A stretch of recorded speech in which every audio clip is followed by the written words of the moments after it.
Oh, you know what I love? Sports. I love sports. Sports. When it comes to Texas A&M. Where are you getting this information? Let me tell you. Welcome to TexAgs. TexAgs Live. I feel like I should be listening to the theme song from the Jeffersons. You know, we're moving on up. We will develop men, we will graduate players, and we will win championships on the field. The best way for us to win is to do it together. He is a guy that has gotten better and better and better. He's just got that dog in him. It's been special. The 12th man this past week was unbelievable. 100%. Ready to go. It's been a long time coming, and I just can't wait to be out there. That's why we play football in the SEC, trying to go get it done. You know, if I'm betting on anybody, it's the Aggies.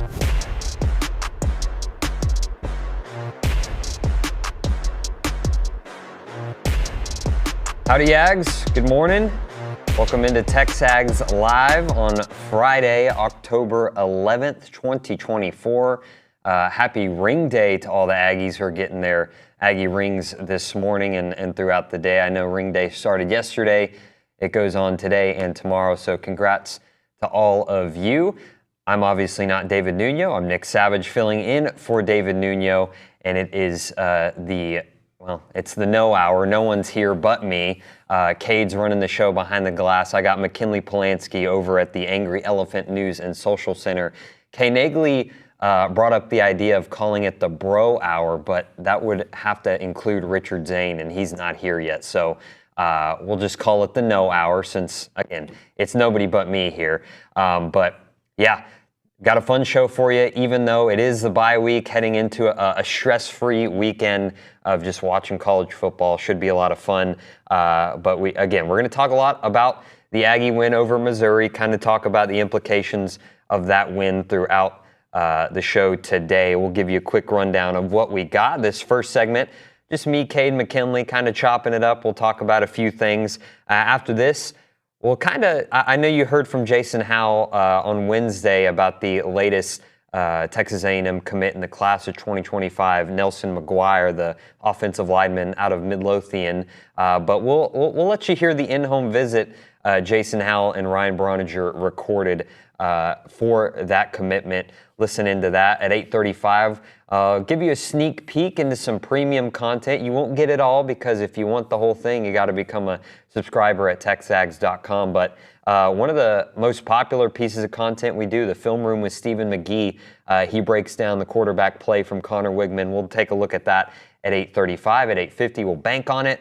9 o'clock, SEC Mike will join us on the Boss Firearms hotline, and we'll talk about the SEC heading into Week 7, a few big games coming up this weekend, as well as relive possibly one of the biggest upsets in the SEC in the 2020s. Vandy's win over Bama, A&M's upset win over Missouri, all kinds of fun stuff to get into.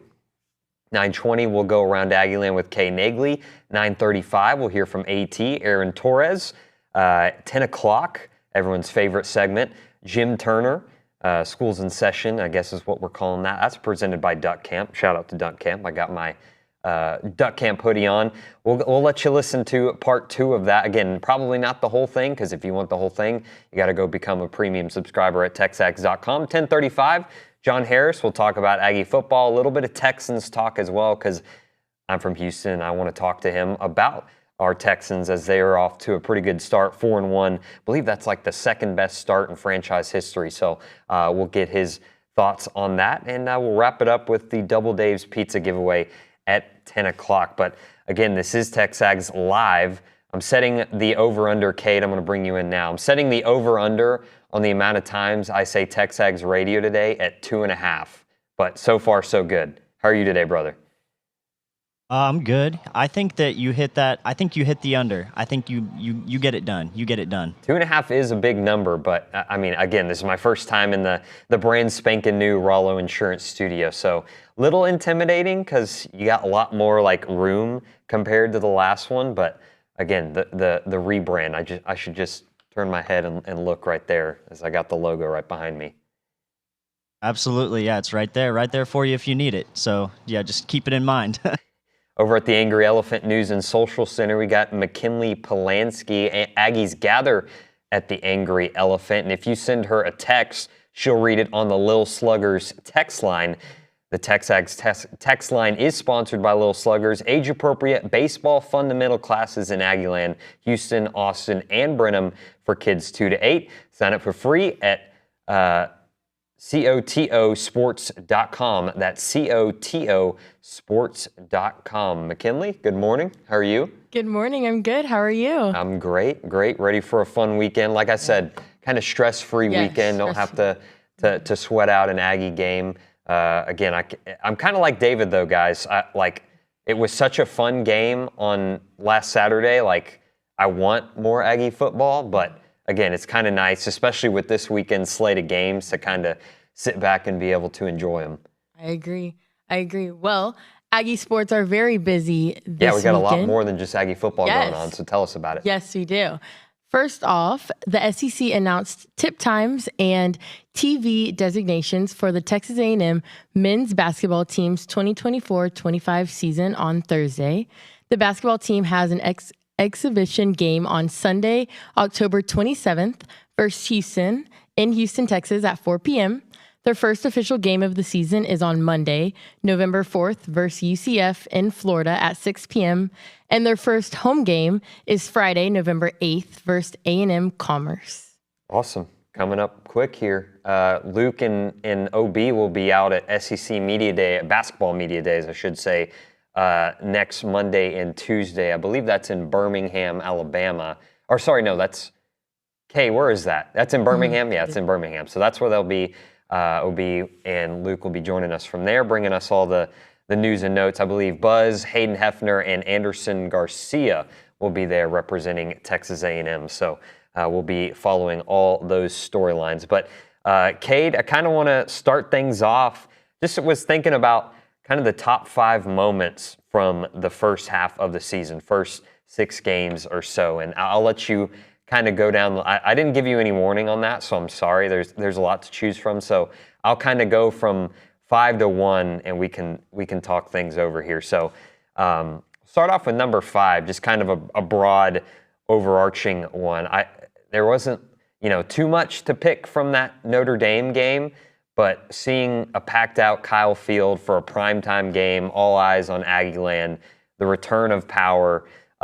It was such a fun environment. It was so cool to see, the 12th man in full force against Notre Dame. And again, the Aggies fell a little short, but the environment was pretty awesome.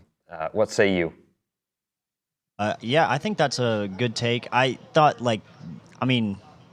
home opener, that was a crazy atmosphere for a home opener. I don't think that in my time here at A&M so far, I don't think that it's been that crazy for a home opener yet, just because there hasn't been that caliber of an opponent for that game. So that was an awesome moment for sure. Number 4, I'm going to go Mike Elko's first win here at Texas A&M. It was the 52-10 win over McNeese. It was kind of the first time we saw Marcel Reed play, and he was pretty good, in that second half where at the time we didn't know it, but he was actually filling in for Connor, who was still feeling a little bit of an injury, and we got to see him for the first time. We saw Terry Bussey's first touchdown on that big run he had. The 12th man kickoff team was there for that McNeese game. Again, it's McNeese, so the Aggies did what they needed to do, but it's still cool to see Mike Elko's first win and all those little, details in an all-around fun game. Yeah, absolutely. I was actually going to mention that Terry Bussey run as well, just because I think that was super cool for him, especially because he was one of our higher-rated prospects in this class, true freshman, making a big impact in that game, and it's really that was kind of his breakout moment. He's really only gotten better since then. Yeah, and number 3, I have his performance at Florida and just overall the win at Florida. At the time, so many things, we didn't really know too many things about the Aggies as they went into Gainesville. It was only the 3rd game of the year, so many question marks. We didn't know, I guess there were rumors at the time or kind of whispers about who's going to be the quarterback starting that ball game. And then we saw Marcel Reed get the start and take it and run with it. And he absolutely put on a show. And again, road success back at that Florida game. That's something we hadn't seen here in a while. And, Mike Echo's first trip on the road goes and just takes it to Florida. So that's one of the highlights of the season by far for me. I absolutely agree. I was worried going into that game because of the long road losing streak that we had going on.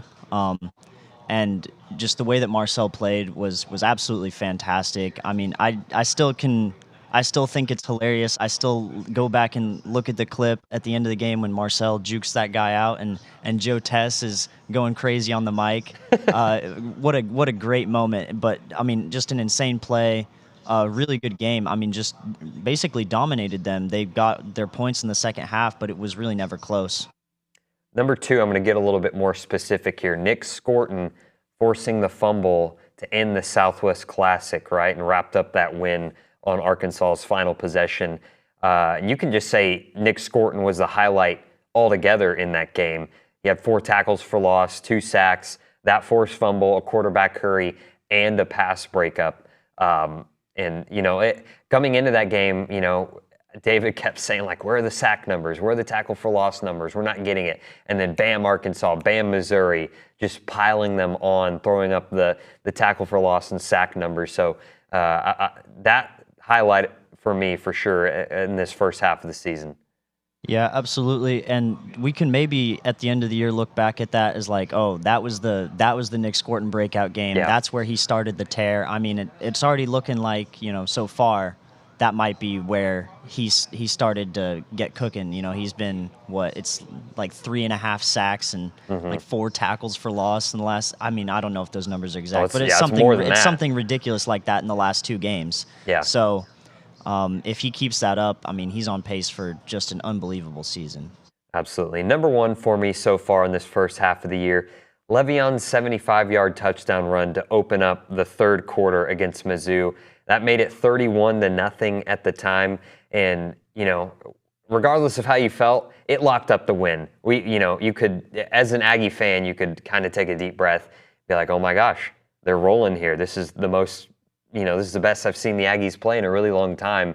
And, with that win, here we are in the bye week, halfway through the season, and we're talking A&M in the college football playoff conversation. And what more could you possibly ask for? Yeah, that was unbelievable. I was going to make that my number 1 as well, so that was a good call out from you. I mean, that run was, it was perfect blocking on that run. Everybody got their man. The hole opened up perfectly. It was one guy to beat, and, Le'Veon's, he's balling right now. Of course he's going to beat that guy. So I think, honestly, he has been the highlight of the season, really. I mean, 606 rushing yards. He's leading the SEC in rushing through 6 games. I mean, what else could you want? He's averaging over 100 a game. It's unbelievable stuff from him. Absolutely. And, before we hit our first break, we got to get into a few things right now. I want to get into 3 things we want to see. And I'm going to start it off, Kate. I'll give you my 3, then you give me your 3. McKinley, maybe if you have a thing or 2, you don't have to give me 3, but maybe a thing or 2 that you want to see this weekend in college football, in the sports world. You can think about that. But I'll start things off. I want to see Oklahoma upset the Texas Longhorns. Obviously, that's an easy one. But not because I want to see Texas lose, but I want to see that lead for the Aggies in the SEC kind of grow. I want it to be, even safe going into next week, and they haven't even had to play. So that would be nice. 2, just as many upsets as we saw last weekend. We're going to talk about this a little bit more throughout the day. I don't think we're going to see as many upsets as we saw last weekend, but last time out, week 6, right? The number 1, number 4, number 9, number 10, 11, 22, and 25th ranked teams all lost last week. That's 7 upsets in week 6. So I want to see just as many, if not more, because, again, A&M's not playing. I want to see chaos because it's fun. I don't think that's going to happen, but it would be cool if it did. And then finally, I want Mississippi State to play the most physical, the most emotionally draining game this week against Georgia. I want them to be tied going into the fourth quarter, in just an absolute brawl, and then eventually drop it, and then A&M comes to town next week, and all their energy's gone. Not saying I want anyone to get hurt or anything, just I want all the emotion, all the energy put in to this Georgia game this weekend. So the Aggies can sneak in there and get another road win in the SEC. So Cade, I'll turn it over to you. What are 3 things you want to see this weekend? Well, I would agree with you. I want to see Texas lose in the Red River rivalry. Whatever it is, yeah. It's more fun when they lose, for me personally. But I think that'll be. I mean, obviously it'll be a great game, and I do agree that it would be very nice to get a bigger lead on the SEC. Just kind of extend it a little bit, give us some cushion. The second thing I want to see a Colorado upset over Kansas State. Oh wow! Yeah, I unlike a lot of people in this office, I am a believer in the Buffaloes this year. I wonder why, Cade. Okay, I wonder why. Yeah. All right. Yeah. But I think Travis You're from Hunter's. Colorado, by the way. I am from Colorado. Yeah. We should preface that. Yes. I think Travis Hunter's due for another. I mean, he's always due for a big game, but I think he has a big game on offense and defense.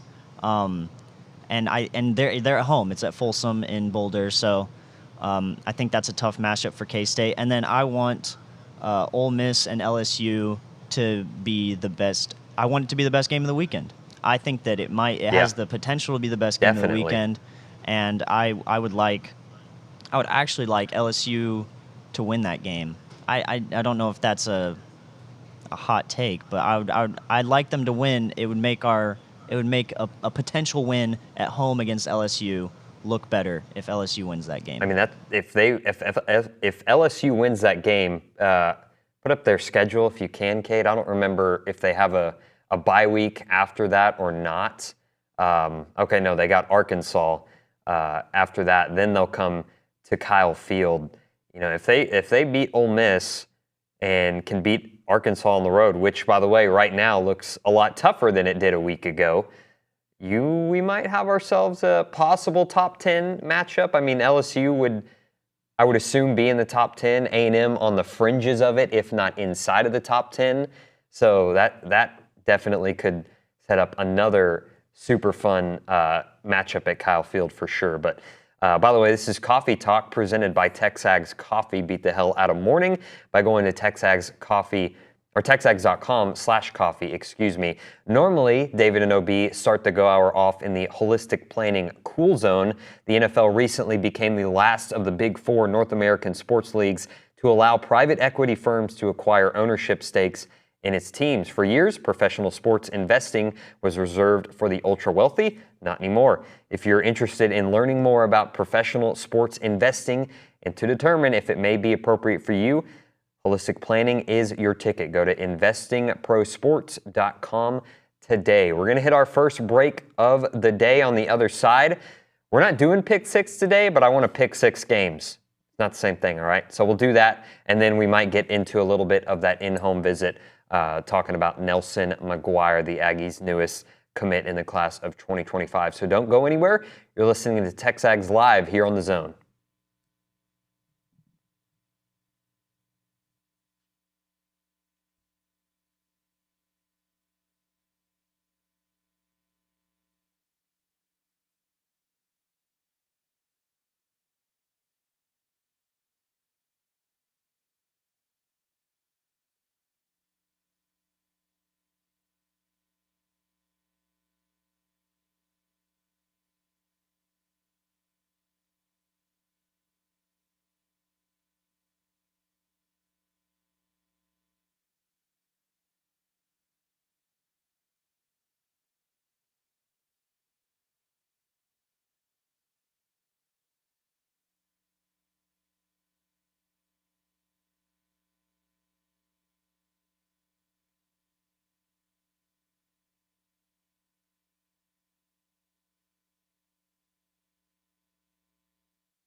What's up, TexAgs? This commercial break is brought to you by my good friends over at Aggieland Chevrolet, the official automotive sponsor of TexAgs.com and me, Billy Liucci. Greg Gunn is the proud owner of Aggieland Chevrolet and invites you to visit the dealership to experience true Aggie hospitality. From their friendly staff to the experienced service team, Aggieland Chevrolet is TexAgs approved. Check out the dealership off of Highway 6 in Bryan or go to AggielandChevrolet.com and tell them Billy Liucci sent you by.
Welcome back in. TexAgs Live, presented by David Gardner Schulers. We're inside the Rollo Insurance Studio, and it is the Go Hour presented by the Warehouse at CC Creations. Maroon U is your ultimate shop for brand name apparel, gifts, and accessories for the entire family. Nick Savage filling in for David Nuno. And the prize pick spot, I forgot to give you my lineup of the week. Kate, I know you have that graphic loaded up and ready to roll, so go ahead and throw it up there. Matthew Dawson made it for me. Quint Ewers, 253.5 passing yards. I'm going to go more than on that one. Michael Hawkins, who the heck is that? I'm going to go 173.5 passing yards there. Just kidding. I know it's the Oklahoma quarterback. He's getting the start in the Red River rivalry. Evan Stewart, 35.5 receiving yards. I'm going to go less than because I think that game is going to be a trouncing. I don't think it's going to be close. Ohio State's going to take it to Oregon. We'll talk a little bit more about that here in a second, but I'm going to go less than there. Will Howard, 267.5 passing plus rush yards. Give me more than on that. He's going to have himself a day. Me and Matthew Dawson were talking about it pregame. Ohio State really hasn't used his legs yet, and he's capable of doing that, so I think he's going to get well past that. And then Jackson Dart, 1.5 passing touchdowns. I'm going to go more than there. I feel like LSU and Ole Miss will turn into a bit of a shootout as we go over now to the Angry Elephant News and Social Center. And McKinley Polansky's got a text on the Lil Sluggers text line, McKinley. Yes, I do. From Trevor in College Station. He says, "This is from my 10-year-old son, Levi. Who do you think will be the next emerging defensive player besides number 11? Someone who may not be on the radar. Great job on the show, by the way. Gig 'em." Levi, what's up, my man? Thanks for listening. Who do we think is the next emerging defensive player besides number 11? Kate, I'll let you pick after me, but I'm the host, so I get the first pick. I'm going to go Will Lee. Will Lee that's the thing. Like, is he emerging or is he already emerged? Like, do we know his potential? I feel like Missouri game kind of cemented, like, hey, we know he was the blanket, but he was challenged by Missouri and he held up his end of the bargain just fine. So, like, maybe not emerging. Maybe we know a little bit about him. Could it be Scooby Williams, the linebacker, or one of the linebackers stepping up? So I'll say Marcus Ratcliffe. There we go. We'll go Marcus Ratcliffe for my pick. Cade, who do you got? I liked your linebacker thought. I was thinking Damian Sanford. I think he's been pretty good recently, and I think he's only getting better as the year's gone along. He's looked really good alongside Scooby and York, and he's flying around in the middle of the field. So, I mean, he was getting in the backfield against Missouri a lot, just like causing havoc. So I think that he's a good shout for another emerging defensive star. I'm going to pick another one. I'm going to pull a Liucci here and kind of pick two people. I'm going to go Dalton Brooks and Marcus Ratcliffe because I don't know if you remember watching in the Missouri game, but Dalton Brooks, that guy likes to hit, and I love it. He's kind of like Bryce Anderson, that guy in the secondary that isn't afraid to come up and lay the wood a little bit. So he popped Brady Cook like on the same drive twice, and I remember just watching Cook get up a couple times like, But, I mean, clean hits by Dalton Brooks, and he's been really good for the Aggies. He reminds me a lot of, if you remember, Justin Evans. Justin Evans, another hard-hitting safety. He liked to pop people a lot for sure. And obviously Dalton Brooks a little bit of targeting problems earlier this season, but he seemed to calm down with that. So that's and he's been hitting really well. So yeah, absolutely. All right, Cade, let's get into our picking six games. Again, this isn't pick six because we weren't invited to that party. As David would say, we don't go to those meetings. But we can go to the picking six games meetings. So I know you got some lower thirds. We'll run through them. First one I got for you. You don't know what order. Oh, you got them in the right order. How about that? K-State, number 18, going to Colorado. We kind of talked about this game earlier. Both teams 4-1. Colorado 2-0 in the Big 12. Could improve to 3-0 here. K-State is favored by 3.5. I'm going to go, and I think we talked a little bit about it yesterday too. K-State's kind of struggled on the road. But I feel like I need Colorado to win this game to make me pick them in the future, but I'm not going to pick them here. I'm going to go K-State on that one. Yeah, I'm still going to pick Colorado. I think what worries me about K-State is mainly that I feel like I haven't seen enough from Avery Johnson with his arm. We know that he can do stuff with his legs. I just feel like I haven't seen enough with his arm, and that's where Colorado is maybe susceptible, is in the secondary to a certain extent, although they've looked fairly solid recently, and obviously Travis Hunter's playing a great year in the secondary. So I think Colorado wins. I think it'll be close, but I think they'll win. High-scoring type game, you think? Yeah, for sure. Yeah, I think so too. McKinley, do you have a pick in this one? I do.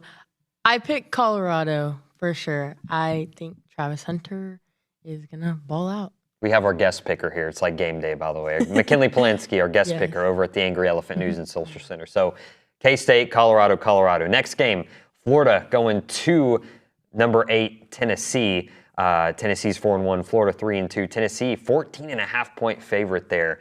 I think Tennessee covers that. I think they kind of bounce back after, I wouldn't say they got embarrassed by Arkansas because that was a hard-fought game, but, kind of the same deal with Alabama. They're just going to lay it to Florida and run away with that one. Yeah, Tennessee's going to be mad because that was a game that they probably should have won. Arkansas obviously played a really good game, but Tennessee is definitely the more talented team. I think they just hand it to Florida this weekend. They already don't like Florida. This is already like a rivalry game. Yeah. And they're pissed off coming off that loss. They're going to hand it to them. It's not going to be close. McKinley? I think Tennessee too. I think they're coming back with a lot of anger and fuel to win and have a good season after the big loss last weekend. Clean sweep of Tennessee. Next up, Penn State, number 4 team in the nation. They're 5-0. They go to USC, who is now unranked and 3-2. Penn State's a 3.5-point favorite. I'm going to go USC in this one. This is one of the upsets I do see happening because, I mean, Cade, we do this every year with Penn State. We hype them up. They're in the top 10. They're in the top 5. And then they run into, halfway decent opponents, and then they just falter. So I'm going to go USC with the upset here. I don't think Penn State's about it. I totally agree with that sentiment because I think that Penn State falters all the time. I feel like I've little to zero confidence in USC. Even though it's at home, I think they'll keep it close just because it is at home, and I think that their offense will bounce back after a somewhat rough week against Minnesota. But I don't know. I feel like Penn State's defense is just a little bit too good. Their offense is really nothing impressive, like super impressive in my eyes, but their defense is very good. Yeah. So before we go to you, McKinley, their schedule so far at West Virginia, they trounced them 34-12. They beat Bowling Green, Kent State, the Illini, Illinois. They beat them while they were ranked at home 21-7. And then they beat UCLA, at home 27-11. So that win over Illinois, really kind of the only standout win on their schedule so far. But their first, I guess, well, they're going a long way for this road trip. Again, the Big Ten, flights, they're going to become a big talking point. So this will just be another data point to add to it. So we'll see how Penn State does. McKinley, who's your pick? If it was at Penn State, I would pick Penn State. Okay. But since they're traveling to USC, I'm going to say USC. I think it's going to be a big upset too, especially because it doesn't matter. They're unranked because the Bowling Green game. Yeah. I think USC definitely. So you think the travel plays a part? Mm-hmm. You think that's going to be a big deal? I do. All right. Well, we'll talk about that a little bit more with our last game. But Ole Miss, LSU, 5-1 Ole Miss, 4-1 LSU. Mississippi is a 3.5-point favorite there. I feel like this is going to be a high-scoring game. I'm going to go Ole Miss. Barely. Close. Cade? Yeah, I'm going to go LSU barely. Okay. Close. Yeah. This is a real toss-up. This feels like a real toss-up. A 38-35 flip a game. coin, yeah. No defense. Not a lot of defense in this game for sure. But those games are the fun ones. McKinley? I'm going to go LSU too. I want them to win. I think it'll be more exciting for the A&M LSU game. I like it. You want the resume builder. I do. Cool. 2 more for you. The Red River rivalry, Red River shootout, whatever we call it. Number 1 Texas versus number 18 OU. OU's missing like everybody. Texas is a 14.5-point favorite. Texas in a blowout, Cade. Unfortunately, I agree. Yeah, Texas in a blowout seems pretty plausible. McKinley? I agree. Yeah, it's because of the injuries for Oklahoma. Like the whole entire wide receiver room is missing, right? So it's such a weird deal. Obviously, it's a rivalry game, so weird stuff can happen. But if I were to pick, that's what I see happening. And the last game we got for y'all, number 2 Ohio State goes to Oregon. McKinley, that's a long way to go. Ohio State 3-point favorite over the Ducks. I think Ohio State manhandles Oregon. I think they beat them by at least 2 scores. I think Ohio State's a really good team. They're going to earn that number 2 ranking when it's all said and done this weekend, Cade. I agree. I'd be wary of the travel, and I'd also be wary because it's in Autzen, and Autzen get rowdy up there. But yeah, they're just going to run all over them. Quinshon Judkins is super good. Ashton Jeanty already put up like 200 yards and 3 touchdowns running against this defense. There's no way Ohio State doesn't just run all over them. So I got Ohio State big. All right, McKinley. The travel going to play a part? I think Ohio State's going to win. Okay. You think Ohio State overcomes it. Is it close? Is it a big win? It's close. I think it could go either way, but I think Ohio State more. Okay. So That's our picking 6 games, and you thought you were going to get an in-home visit, but you're not because we had a good conversation picking these games. But you will get film room on the other side. I promise you'll get that with Richard Zane and Stephen McGee, a little taste of it at least. Again, if you want the full piece of content, you're going to have to go to TexAgs.com and subscribe, and you can check that out on the app, on the Apple TV app, on the Roku app, on our website. So many ways to take it in, but those of you listening on the Zone 1150, thank you. On the CW, hello. Those of you watching on TexAgs.com, on YouTube, howdy everyone. Thank you for listening in. We'll hit a quick break. We'll get to Film Room on the other side with Stephen McGee. You're listening to TexAgs Live here on the Zone.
Everyone, David Nuno here in a moment right now for Snaps Clothing. They are the makers of the only official licensed Texas A&M Pearl Snap shirts. I'm wearing it right now. This is part of their Tailgater collection. It's built for game day. My friend Edgar over there is doing great work. You've got to check out the clothing. It's the Pearl Snaps. It's the cool look. It's kind of hip, but also Western. You'll love it, and they have great stuff there. They'll keep you comfortable as you're repping your Aggie gear, and it's the place to go to get it. Whether you're watching the game from home or tailgating before watching the stands, these shirts have you covered. Head to snapsclothing.com. That is snapsclothing.com to gear up for the season.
Dropped my headphones again. Welcome back in. TexAgs Live, presented by David Gardner's Jewelers.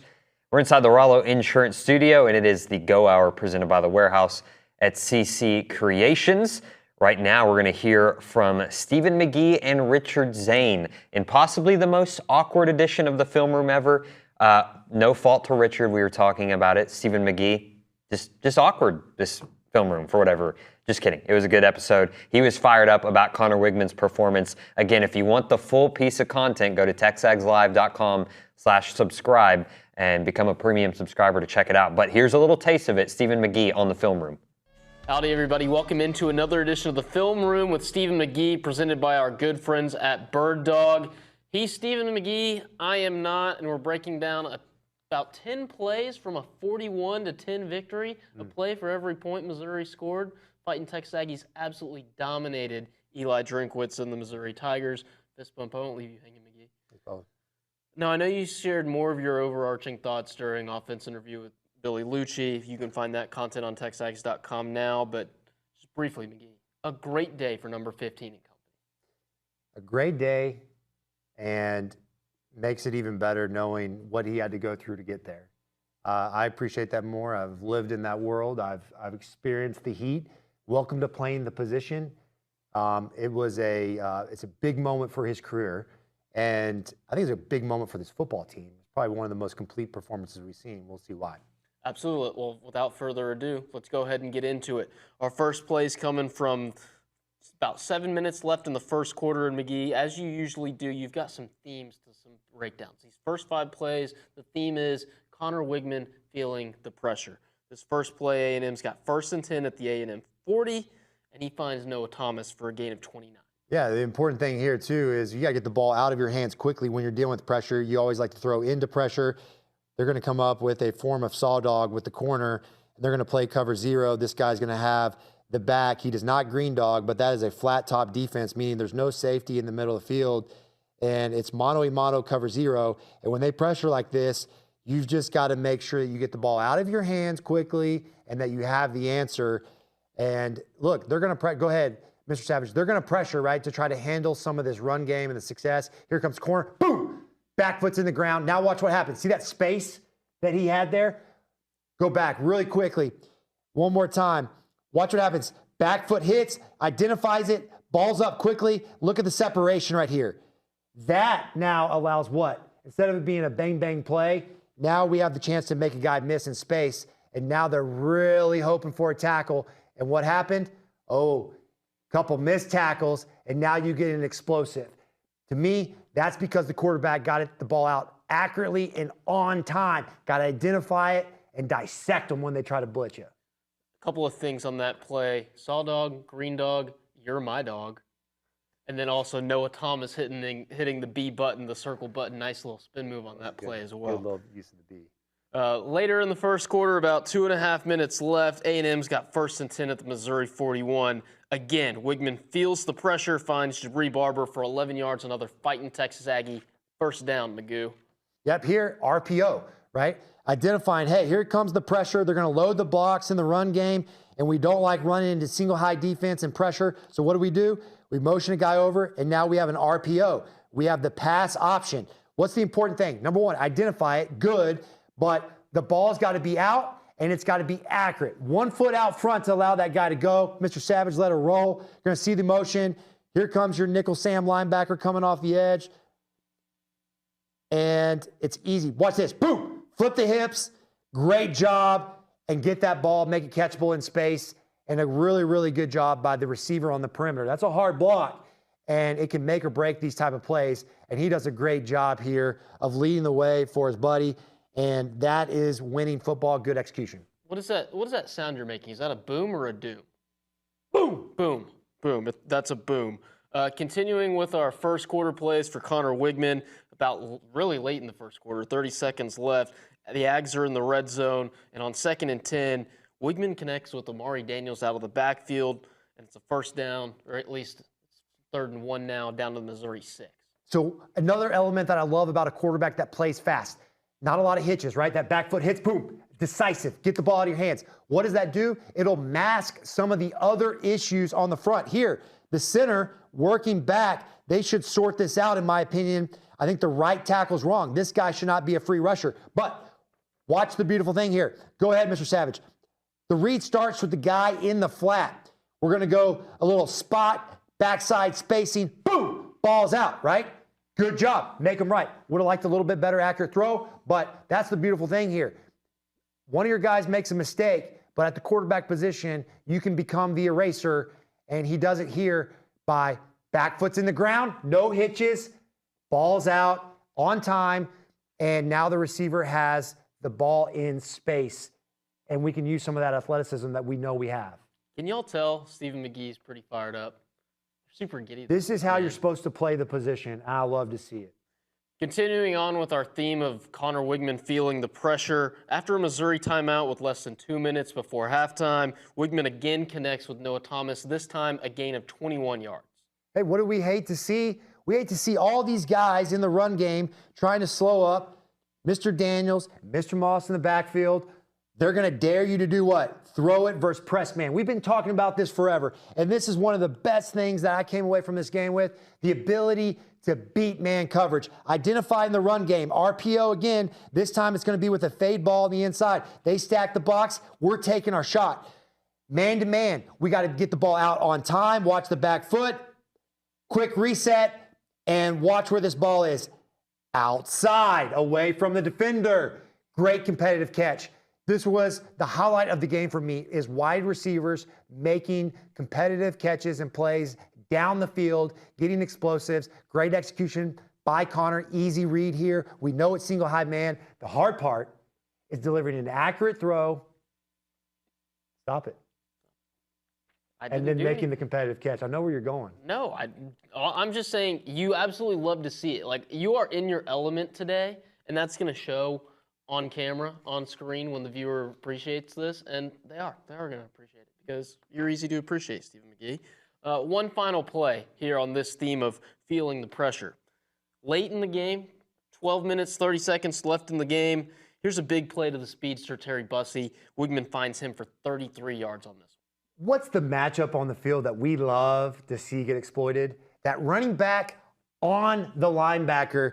And oh, by the way, what's another theme that we've talked about? Well, when they bring pressure, where do you want to throw it? Into pressure, right? Amen. Watch what happens here.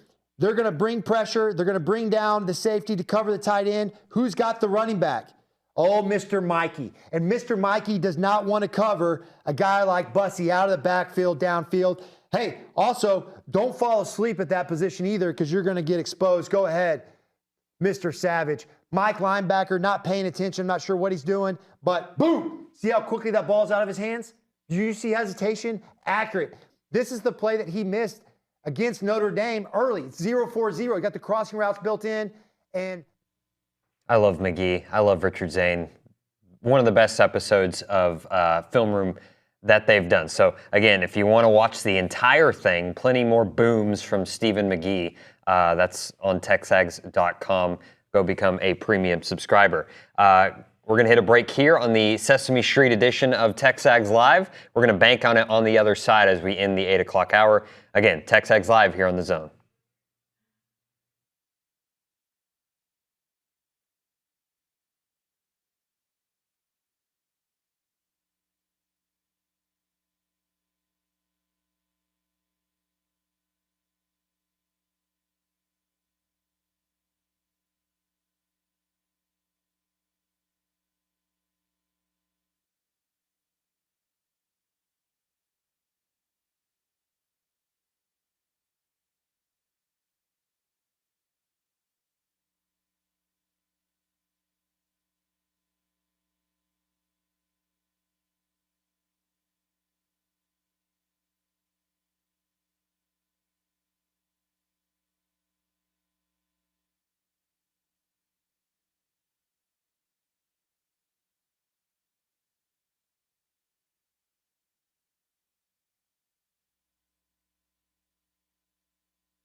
TexAgs Live, presented by David Gardner's Jewelers inside the Rollo Insurance Studio. I think Carson Stein at the Zone, the mothership, played a little Zach Bryan to nip at me. He knows I don't like Zach Bryan. But anyways, quickly here before we hit a break, got about a minute left. Cade and McKinley, what are we banking on this weekend? Cade, go first. Sorry, I did not give you any time to prepare. Go ahead. You're good. I'm gonna bank on Quinshaw Junkins running for over 100 yards and Ohio State winning big. McKinley, you have anything to bank on? Not really? Okay, it's fine. What I'm banking on, I think there are going to be more blowouts this weekend than close games. Like I said earlier, we got a lot of good games on the slate, but I think a lot of them are going to end up being a blowout. I think the best game will probably be that Ole Miss LSU game. So anyways, we'll hit a break here. 9 o'clock hour coming up. We'll hear from SEC Mike. We'll talk to Aaron Torres. We'll also go around to Aggie Land with Kay Naegeli. So don't go anywhere. Keep it right here on TexAgs Live on the Zone.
Welcome back. TexAgs Live, presented by David Garner's Jewelers. We're here inside the Aralo Insurance Studio.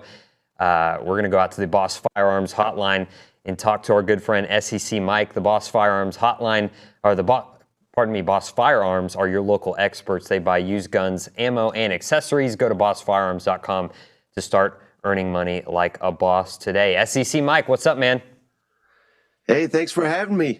Bye week, I guess Billy and David, they don't show up, huh? Exactly, yeah. We were making that joke earlier. It's their bye week, too, so they stick us here on a Friday. But, hey, I mean, around the SEC, plenty to talk about. We'll kind of spend some time talking about last week because it was probably one of the more hectic weeks in the SEC in a while. But we'll focus on the Aggies first and kind of move into the Vandy game. I'm sure you got a lot to say. The Arkansas upset over Tennessee. So we'll start with A&M. You know, they come out strong and take it to Mizzou at Kyle Field. So just what are your biggest takeaways from the Aggies' performance? Yeah, I mean, strong is probably not even a bold enough adjective, Nick. I mean, Texas A&M dominated. And, yeah, there was a top 10 team in that matchup, but based on that result, it was the wrong team. Wrong team's ranked in the top 10. A&M looks like a legitimate playoff contender now. And, that I don't think Missouri is at all, but that should not diminish what Texas A&M did to Missouri because they just completely outclassed them. And credit Mike Elko. I think as we approach the halfway point of the season, I think Mike Elko is your SEC Coach of the Year up to this point. What a move to put in Connor Wigman. I mean, it looks like a genius move now. Mm-hmm. Honestly, I wouldn't have done that the way they were playing. I know they were not, blowing people out, but Marcel Reed undefeated as your starting quarterback. I thought they would just roll with him. But, again, Mike Elko's pushing all the right buttons. The defense is getting better and better week in, week out. And I think this is an Aggie team that is going to be even better at the end of the season than they are right now, which should be a scary thought for the rest of the opponents on the schedule. Yeah, that's a big time difference, I guess. And from previous regimes, it seemed like there was rarely improvement throughout the season. But like you mentioned, it just every week by week they seem to be getting better and better. So just how important is it for A&M to carry the momentum? Or I guess I should ask. Do you think the bye week is almost like a bad thing? Like, obviously, you want them to rest up, but the Aggies are playing so well. It's kind of like around here, we're like, hey, we want them to keep playing, football games because they're playing so well, but they need to rest up. So do you think, how do you think they'll look coming out of the bye week against Mississippi State? Yeah, I was about to say, you when you're that hot, you want to keep it going. But, again, this is a brutal conference, and even a team like Mississippi State, who – competed with Texas for a lot of that game. You want to get your rest because so many conference opponents in a row is going to get it. You're going to really start to have that wear and tear. But, as long as A&M can keep running the ball the way they are, shout out Le'Veon Moss, leads the SEC in rushing right now, and the way they're defending the run. I'm not sitting here predicting A&M's going to win every game, but if they perform to that level, they will. They will win every single game remaining on the schedule, including Texas. So, I think it'll be good for them to get the bye. But, I'm not going to lie. There is a small part of me that you want to see that momentum just keep on rolling. Yeah, absolutely. So you're thinking the trajectory of Texas A&M is pointing up. Just what does a win like that say about Texas A&M as a program, do you think? Well, shout out the crowd, first of all. I mean, it was an early kick. I didn't think it would be, that hostile of an environment, and clearly me and Brady Cook were dead wrong about that. I don't think Brady Cook helped himself much, definitely. Right. But I mean, they just totally exposed Missouri as a fraudulent team. Now, I think the challenge, and this is great, we can sit here, we can give A&M all the praise in the world, but clearly, just based on 6 weeks of play in the SEC, the consistency is a real issue. Mm-hmm. And I think that's the biggest challenge right now for A&M because you look up and down the schedule, again, a lot of winnable games. Toughest ones, LSU, of course, and Texas, both at home. We'll find out a lot more about LSU come Saturday night, but I think consistency will be key because we're not seeing it. We're not seeing it from Alabama, Tennessee, Georgia. I don't even think we're seeing it from Texas, quite honestly, after how they looked against Mississippi State. So I think I think that is the biggest challenge right now facing Mike Elko and his team heading into the bye. Yeah, absolutely. So let's kind of turn the page into what was a wild Week 6 in the SEC. We'll start with the biggest storyline. Vandy's massive upset over Alabama. If you listen to the Feinbaum show, Bama fans already, they're not calling for DeBoer's head, but that one caller was on there, that 6-minute rant about him. He has strike one, he was saying. So I'm asking you, are Bama fans crazy to already be skeptical about DeBoer, or is it just like, hey, let's pump the brakes a little bit. He still has the ship in control. Yeah, well, they're crazy regardless, so I'll just throw that out there, Nick. Yeah. But I thought they were the first sign of them being crazy, and this was legitimate. Not just the fans, but I saw some media, but mostly the fans, saying this was a upgrade from Nick Saban, literally the greatest college coach of all time. That is insane. Mm-hmm. And yeah, I think I think this is going to be a telling week for them. They're playing at home, South Carolina. They should destroy South Carolina. Where's this team at? Where's the culture at? I'm not questioning DeBoer. I think he is an elite coach, but I don't know if he can handle the pressure. I mean, it's from he's not showing enough emotion. He's wearing a T-shirt. I mean, the things they care about right now it's just so silly because what they should be caring about is a defense that just could not stop Vanderbilt the entire game. And anybody that didn't watch that game just saw the highlights or the score. I mean, Vanderbilt dominated. This was not a fluky. The only thing fluky was a pick six first quarter that kind of popped into the air and they returned it. That's the only fluky thing. I mean, Vanderbilt dominated Alabama on the line of scrimmage. Alabama's defense could not stop them. Even with the game on the line, they desperately needed to get the ball back. They could not get the ball back. That's very, very disturbing if I'm an Alabama fan, because the only way they're going to win is in shootouts now, I think. And clearly Vanderbilt's shown the blueprint that you could beat Alabama even if you give up 35 points to them. Yeah, what a wild thing to say. Vanderbilt showing the blueprint, but it's a cool story. Another upset. Arkansas takes care of Tennessee at home. Kind of a battle down in the mud, I guess. Not really high scoring. So, what are your takeaways from Arkansas's upset win there? Yeah, shout out to Arkansas. Love Sam Pittman. I think your audience knows that. But shout out his defensive coordinator, Travis Williams, for coming up with a game plan, running a 3-3-5 defense. They had not ever shown that, and it completely stifled Tennessee. I think that was a poor job on Tennessee adjusting. Nico, who many people had as like the greatest quarterback it's ever. I mean, there were Tennessee people saying, is he better than Peyton Manning? I was like, oh my God, come on, let's pump the brakes on that. He's played 6 games, but he didn't look very good, obviously. But I think this is all about Arkansas. They lost their quarterback, they lost their running back, and they still managed a game-winning touchdown drive late. Arkansas, those fans, they needed one like this, and all of a sudden, A&M's win over Arkansas looks even that much more impressive. So I'm not necessarily hitting the panic button on Tennessee. I mean, I think that's what you're going to get. Going back to what I was saying about A&M, consistency in this league, playing a night game on the road, I think that's going to happen. I'm more disturbed about, teams like South Carolina getting blown out last week to Ole Miss, like Missouri getting blown out at A&M. That's a huge red flag, whereas Tennessee's got a lot to clean up. But I think they're getting the perfect opponent to do it this weekend, getting Florida, who has no defense. Again, something your fans know all about. But Florida has no defense, and this one is in Neyland Stadium at night.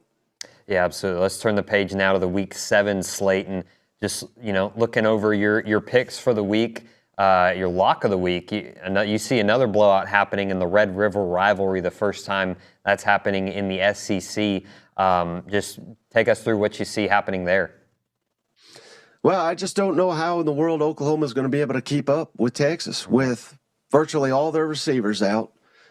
True freshman quarterback making his second start, Michael Hawkins. Now, he had moments against Auburn, but really aside from a long run and a good downfield pass, the offense was totally ineffective against Auburn. And I think Texas has a much better defense than even Auburn. So, with Quinn Ewers coming back, I thought before he got injured, he was probably your leader for the Heisman Trophy.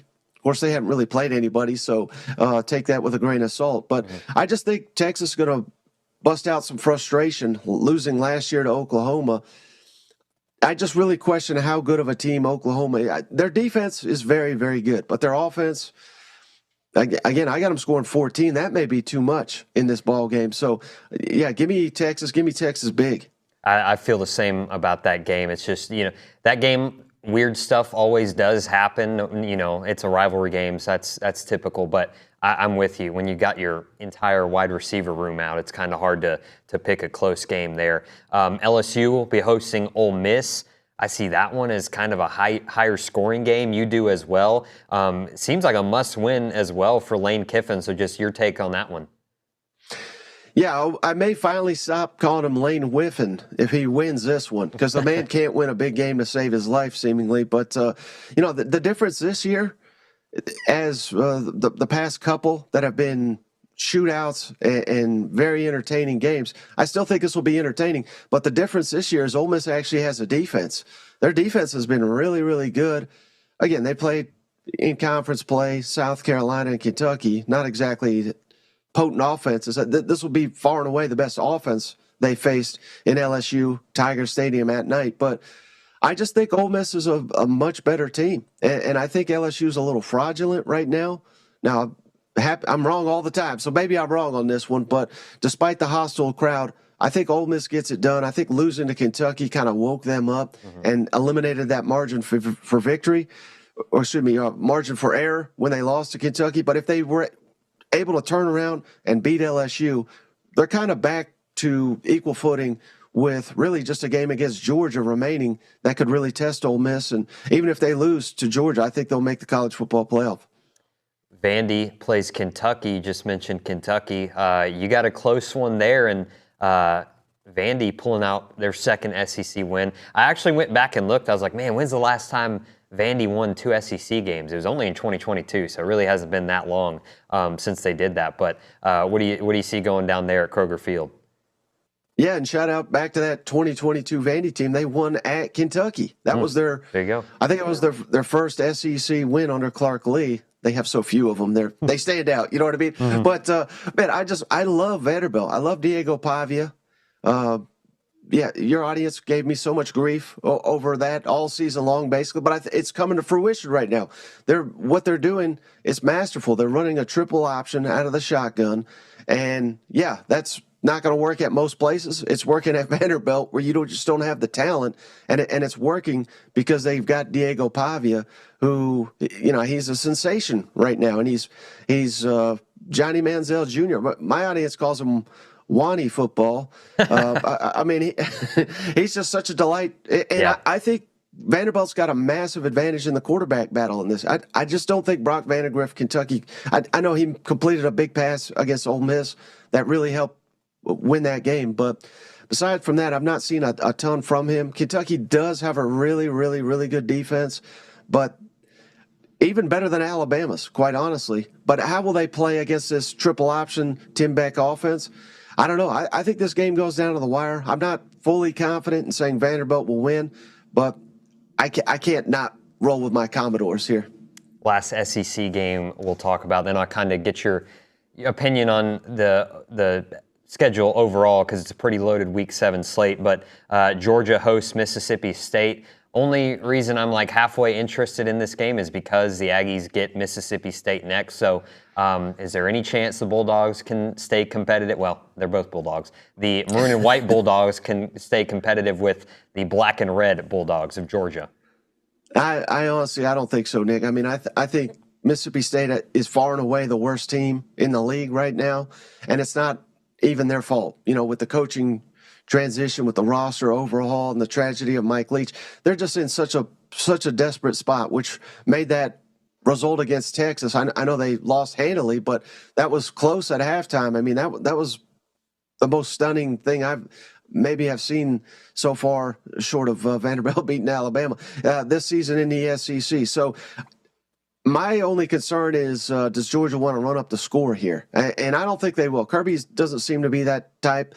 I mean, I think they'll win and win comfortably, probably even cover the spread, but which is massive. I think it's like 34 points or something crazy like that. But, yeah, Georgia wins by a wide margin. I think they're playing a little bit better, playing a less mistake-free football game. They've been kind of woken up by what Alabama did to them in the first quarter a couple weeks ago. Week 7 slate overall. Again, I know you're mainly focused on the SEC, but just kind of quick thoughts. You got Ohio State, Oregon. You got Penn State, USC. That might catch some people's eyes. So, are there any games outside the SEC that you're really keeping an eye on? Well, Oregon, Ohio State, can they both lose? I mean, that would make me happy. Yeah. I'm not a big fan of either one, but I think it would be funny, especially Ohio State. I mean, both these teams are so invested in NIL and buying players. Not that there's anything wrong with that, but I just think it would be hilarious if you spend $25 million on a roster and you don't even make the playoff. But that would be fun. I just think, quite honestly, Nick, I think it's embarrassing that that's a conference game, that it's Oregon and Ohio, and they're in the same conference. I hate that. Same thing with Southern Cal, Penn State. Yeah. I think that is it's just borderline ridiculous is what it is. But I always root against Lincoln Riley, so I do like the new look of the Penn State offense from what I've seen of it with their new coordinator. So give me Penn State. Sadly, I'll take Ohio State to beat Oregon, but I kind of be rooting for both of them to lose.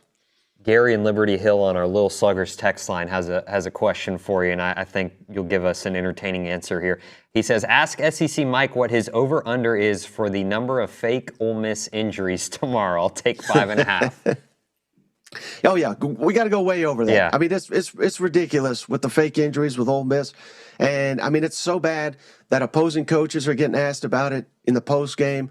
Brian Kelly was asked about it this week. I mean, it's so pathetic that Lane Whiffen, excuse me, I almost called him by his name. Lane Whiffen condones all this. And my solution to it, I mean, I think the only way you're going to get him to stop it, Ole Miss likes to run tempo. It's crucial to what they do, and that's a big reason why they lost to Kentucky, because quite frankly, they went 1 of 10 on third down, so they couldn't move the chains to go tempo. Literally every time they go tempo, I would tell my defense, just fall down. Just do it to them. Do it every single time, and maybe that'll get them to stop. They won't be able to get to their tempo, and they'll lose. And, a little taste of their own medicine I think would be good for them. That is SEC Mike. Michael, tell the folks, what do you got on your podcast? Where can they find you on Twitter, all that good stuff? Yeah, absolutely. I appreciate it. It's that SEC podcast, highest rated podcast, SEC podcast on Apple and Spotify. And we just passed 26,000 subscribers on YouTube. So, me and Cousin Shane, it's a little different than most of your SEC shows. We're pretty unfiltered, and we just have a good time. And then you can find me, SEC Mike. Just search that out. And you probably will not agree with a lot of what I have to say, but again, I'm just trying to be entertaining. Absolutely. Thank you again, Michael, for making time for me, even though the B team's in here, and hope you enjoy this weekend. Yeah, no doubt. I appreciate guys that put in the hard work, unlike those other guys. Yeah, absolutely. That is SEC Mike on the Boss Firearms Hotline. We'll hit a break here. On the other side, we'll go around Aggie land with Kay Naegeli. You're listening to TexAgs Live here on The Zone.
TexAgs Live, presented by David Gardner's Jewelers. We're here inside the Rollo Insurance Studio, and it is now time to go around Aggieland. That's presented by Norman G. State Bank. Norman G. State Bank, rock solid banking. Visit the website, normangstatebank.com. We got Kay Naegeli at the desk here, going to see Megan Maroney this weekend. That's going on around Aggieland. Yeah, who else is playing with her? Turnpike is the headliner. Megan Maroney. Wyatt Flores. Turnpike is the headliner? Turnpike is then why are you telling me you're going to see because Megan I care Maroney? more about Megan Maroney, seeing her, and then I'll head out a little early to avoid traffic. That's a veteran move right there. I'm no longer the college kid, the young. I can't stay out too late anymore. There are people who would sit at this desk and not let that comment go, but I will. So it should be a fun weekend. Also going on around Aggieland, a bunch of people receiving their rings. Congrats to all those. I got my ring a year ago, which is crazy. Shout out David Gardner's Jewelers for blessing me with this ring wrap. Also, I mean, they have been nothing but great and a great sponsor to TexAgs as well. So awesome weekend all around. But let's get to some Aggie sports.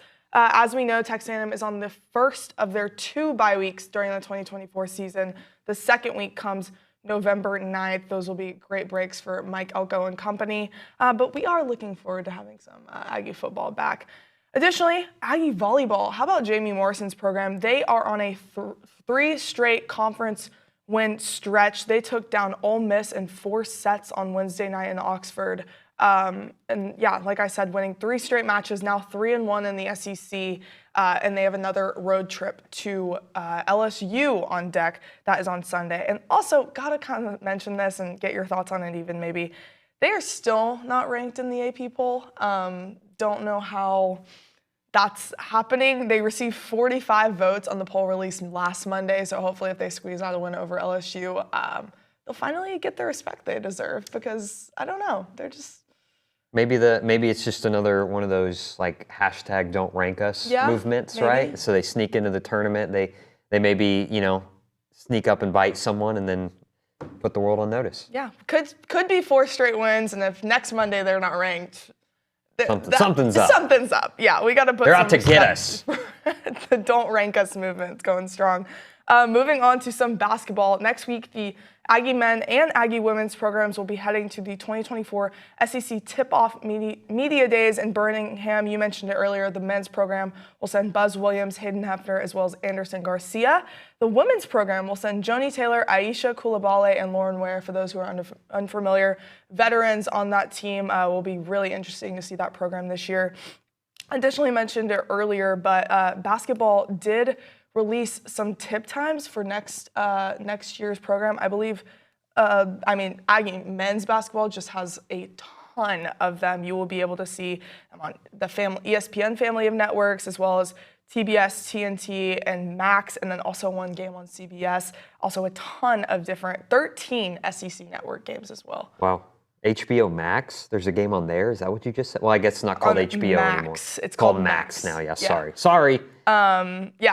So that'll be interesting. And then additionally, Joni Taylor's program, they will have 9 broadcasted games that should be interesting, including a December 4th matchup with Syracuse. So that will be on ESPN2. We're looking forward to that. Moving over to the soccer program, they suffered a 2-0 loss to Vanderbilt last night. They are sitting at 8-6 overall, 3-3 in the conference with just 4 matches remaining in the regular season.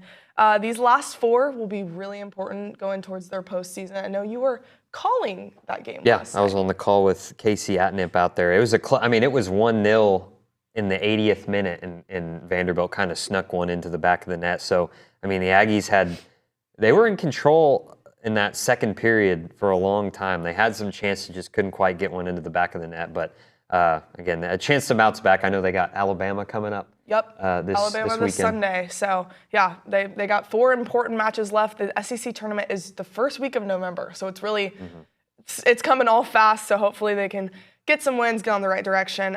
Moving over to the women's tennis program. They will compete in the ITA Texas Regional Championship at TCU's Friedman Tennis Center for a chance to qualify for the NCAA Individual Championships. That program knows all about winning championships.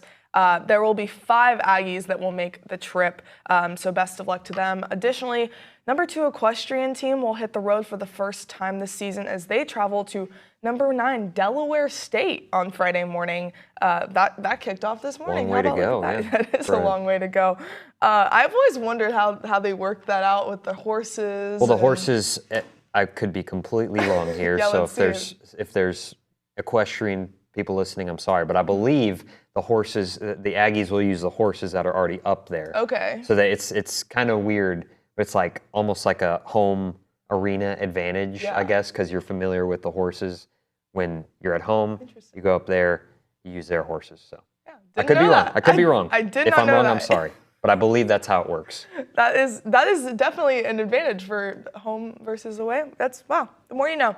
And then last but not least, softball. Trisha Ford and company will face Blinn Community College. That will be on Saturday. It is a fall ball game. They kick off their fall ball slate. I believe they have 6 of those games. It's just within playing different Texas opponents. And that will be a 10-inning affair on Saturday at 1 p.m. So excited to also kick off that program. Yeah. Is that your longest around Aggieland Maybe. this season? Had a lot. At least the fall season? Well, normally I have a short. Normally somebody doesn't give you a lot of time, but hey, we also had a lot going on this weekend, so a lot of people in Aggieland despite the bye week. So. Absolutely. Well, thank you very much, Kay. That's Around Aggieland presented by Normandy State Bank. We're going to hit a break here on the other side. We'll go out to the Boss Firearms Hotline once again and talk to Aaron Torres about the college football Week 7 slate, Aggie football's win over Mizzou, all that fun stuff. Don't go anywhere. You're listening to TexAgs Live here on The Zone.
Welcome in, TexAgs Live, presented by David Gardner's Jewelers, Rollo Insurance Studio. Nick Savage filling in for David Nuno here on a Friday ahead of the bye week. David earning a lot, or a well-earned rest, I should say. But right now we're going to go out to the Boss Firearms hotline, to a man that never rests, always grinding, AT. And this is presented by Milliken Reserve, a College Station community featuring homes, trails, farms, and wide open spaces with a mission to build a healthy community around nature. Take part in Milliken Reserve community with a Conservancy membership. Learn more at millikenreserve.com. AT, what's up, my man?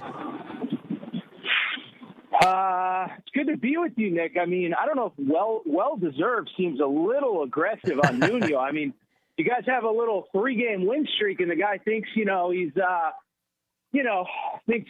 don't know. But, yeah, no, it's good to talk to you, Nick. And I'll tell you, I've been doing this for a long time. And, I don't know if the vibes with A&M football, but I guess back in the day when I used to come on with Gabe in the 2020 season, I guess there's been some highs. But it's been a while since things feel like this, and obviously happy for the success of last weekend, the dominant win. And listen, I remember saying this last week with David, you didn't want to put the cart before the horse, but the schedule is quite manageable on the back half. And now you beat Missouri, and you're starting to see a picture where there are some real opportunities for A&M if they do what they're supposed to, which is obviously always the question, not only with them, but with everybody. Yeah, 100%. Now, I was actually thinking about this before the show today. It's when's the last time that it was, we're week 6, halfway through the season, and, A&M's in the college football playoff conversation. So we're trying to cherish it here and hope it continues. Like you mentioned, very manageable schedule going forward. But before we kind of look ahead, let's talk about the win over Mizzou. Just your take on the Aggies taking it to the Tigers at Kyle Field. Yeah, I mean, I think probably my take is the same that everybody's had all week long. Besides the dominant win, I'll be transparent, and I've even heard from Aggie fans who have said the same, is I certainly wasn't expecting that from Connor Wigman, but I think I did. I think it is a little understated when he's healthy, the difference that he can have on this team. Now, you want to credit the coaching staff, Colin Klein, this and that. But listen, I was one of these people, maybe naively, that I was under the impression, Wigman's been out since week 1. You got to bye this week. Going into last week, you're sitting at 4-1. Do you just rest him and do you just give the job back to him, even if he's ready to go? Marcel Reed's been winning games, and I understand the old cliche of you don't lose your starting job because of an injury, but Marcel Reed was winning games, and I did wonder, what would happen when Wigman comes back. Well, for Mike Elko and that staff, it appeared to be a no-brainer, and I think we see why it was a no-brainer, because Wigman obviously adds just a totally different dimension in the pass game. He was phenomenal. We know how good the wide receiver core is, and so now you add that with the power run game and the defense the way it's been playing, you're really cooking with gasoline now. So it's exciting because I think when you were 4-1 with Marcel Reed, this is no disrespect intended at all, you did kind of feel like you could only win games one way. And I know this is something David and I talked about last week, but now, you can probably win a little bit more high scoring games. It doesn't have to be kind of this ugly, grinded out kind of affair. And I think it changes, really, it sounds crazy, but I think it changes the whole trajectory of the season to have a healthy Connor Wigman, certainly to have a healthy Connor Wigman if he's going to play the way that he did last Saturday against Mizzou. Yeah, absolutely. It's crazy to think about too. Like we talk so much about Connor Wigman, but it's Le'Veon Moss scored 3 touchdowns, had like 120 yards on the ground. That big 75-yard touchdown run to begin the third kind of really sealed the deal. There was a lot of game left, but at that point it kind of felt like, okay, this is A&M's game. But just the Aggies have been able to run the ball so well. How beneficial is it for them to keep that up? Or I guess how important is it for them to keep that up, I should say? Well, I think, Nick, it's a great question, but it might not even be the right question, is how much better can the run game be with Connor Wigman? And listen, this is X's and O's 101. You don't have to be Cole Kublik or Greg McElroy or Joel Klatt or whoever, Kirk Herbstreit, to know that, if you want to run the ball and establish a line of scrimmage, but you have a quarterback that really is kind of limited in what he can do, it changes what the run game can do versus a more traditional pro-style quarterback, a quarterback that coming into the year people thought had number one overall pick in the draft type potential. And whether you necessarily agreed with that or not, it doesn't take away from the fact that Wigman is obviously an insane talent. And so, again, I think it's not only how important the run game is to what this coaching staff wants to do, but how a quarterback like Connor Wigman can change the trajectory of what you do because of his ability to throw the football deep. So, absolutely. Talking to Aaron Torres here on the Boss Firearms Hotline. Aaron, do you think A&M, or I guess, what do you think A&M's identity is so far this season, about halfway through, and how will that identity help them navigate through the rest of their schedule? It's all the cliche buzzwords that you hoped when you hired Mike Elko. It's toughness. It's accountability. It's, doing the little things, the details. Because, listen, we know, and I know it's easy right now to just bash on the previous coaching staff, and probably rightfully so, but that was the stuff that seemed to be lacking is in the big moments, the bad turnover, the O-line play. I was thinking about this, and I talked about this on my Sunday show, is that, quarterbacks couldn't stay healthy because of the O-line. Well, now all of a sudden, I don't know if the O-line is quite a quote-unquote strength, but it's certainly not a weakness, and certainly not the weakness that it once was. And so I think the identity is, again, a lot of those buzzwords that we used with when Elko was hired: toughness, physicality, accountability, all the ones that I just mentioned. But I also think that it shows that you weather the storm with the Wigman injury. And again, it does come down to, okay, now that you've weathered that storm, now that you have the starting quarterback that you were projecting all offseason to have, now what can this team do? Because they're already 5-1, but can it, you kind of grinded your way to those first 4 wins. What can you do now with the kind of cliche, the whole open playbook where you don't have to only win games one way? And I'm excited to see the second half of the year because I think there's a lot of wins still left on the schedule. Talking to Aaron Torres on the Boss Firearms Hotline. Aaron Torres of Fox Sports Radio, Aaron Torres Podcast. Check him out on Twitter, YouTube, all that good stuff. Aaron, biggest room for improvement for A&M? Last A&M question, then we'll get into last week's wild slate of games and preview this week a little bit. But biggest room for improvement for A&M? Yeah, I don't know if I don't really think it's an improvement thing as much as it's just a keep doing what you're doing. And, no let-ups, but I think not only no, literal let-ups of don't lose to this team, don't lose to that team, but I think it's the mental let-up of you've had success, don't let it get to your head. Like I said, I just think you got to largely keep doing what you've been doing, get Connor Wigman more comfortable. And I think, in hindsight now, Nick, it's funny because my thought process going in was, do you want to rush him back before the bye? This is Connor Wigman. But now it's the opposite of, okay, he got some reps before the bye. Mm-hmm. Now he has a chance another week to get healthy with the confidence of what he did against Missouri. I just think you got to keep doing what you're doing. Don't beat yourself. Doesn't mean that you don't have talented teams still left on the schedule. But just don't lose that game that you're not supposed to. Like you said, there was a couple last week that was certainly the case. So don't lose that game you're supposed to. But I think the other thing, too, and I know David and I talked about this, what's cool about this kind of 12-team playoff era where I think we all feel pretty comfortable that at minimum 3, probably 4, maybe even 5 SEC teams get in, is the other factor is it's not just keep doing what you're doing. Other teams are going to get tripped up along the way. And, obviously, again, we could transition to the next question.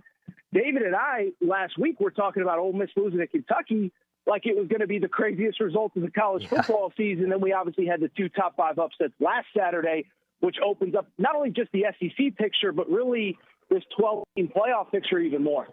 Yeah, so, looking at that whole Week 6 slate, 7 top 25 teams lost. Just what in the world is going on in college football this year? It's a lot of fun to watch, but it's a lot. It leaves a lot of questions to, hey, what's going to happen next? So just your take on what's been a really fun season so far.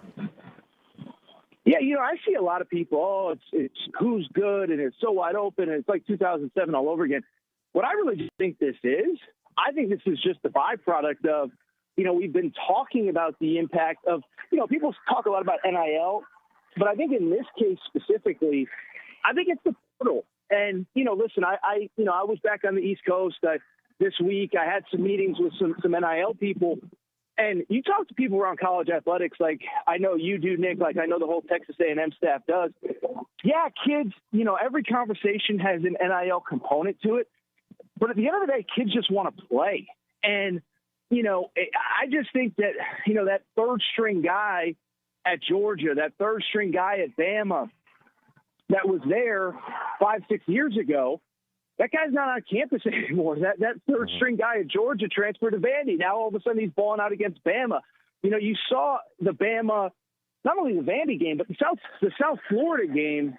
They had some injuries along the O-line, and you could just see the guys that were brought in to replace them just were not the same caliber of guys that were the starters. And that's not a knock; it's just a reality. Mm-hmm. And so I think we're going to keep seeing this, and I think we're going to see it throughout this season. It's funny. I remember David asking me this in the preseason. I don't think anybody's going undefeated in any of these power conferences. And I just think it's where we are in college football. And I think it's going to continue to be that way because, like I said, I think we could talk all about NIL, but kids want to play. They don't want to wait till year 3, year 4. And they're not waiting until year 3, year 4. And I just think this is going to be this sport going forward.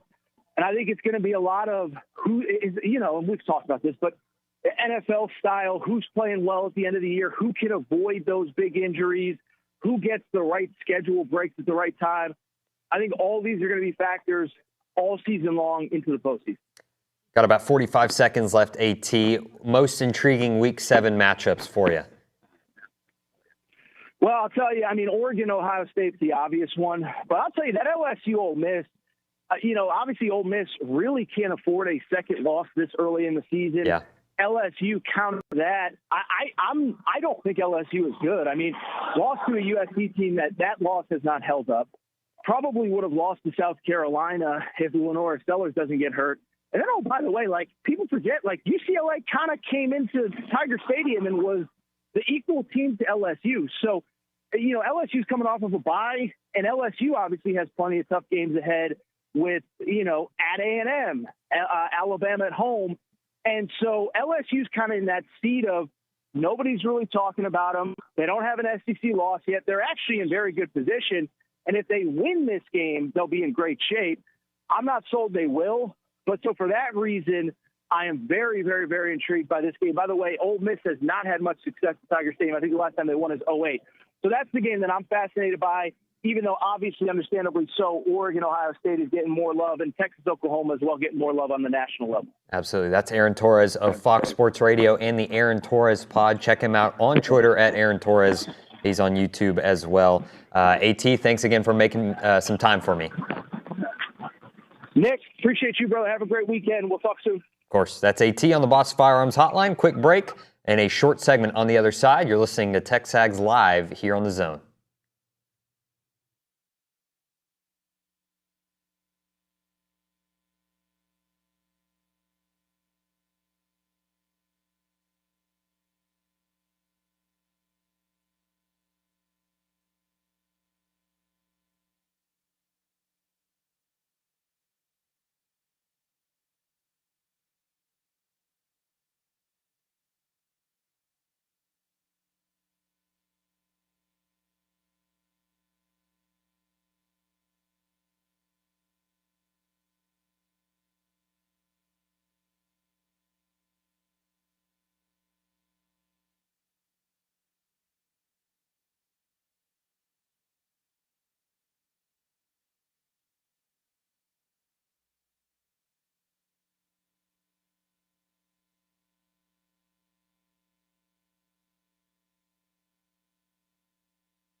TexAgs Live, presented by David Garner's Jewelers here in the Rollo Insurance Studio. Really short segment here as we head into the 10 o'clock hour. What we got on deck for you, we got Schools in Session with Jim Turner. That's going to be right off the top. Again, we record that on Wednesdays, but we'll let you listen into that.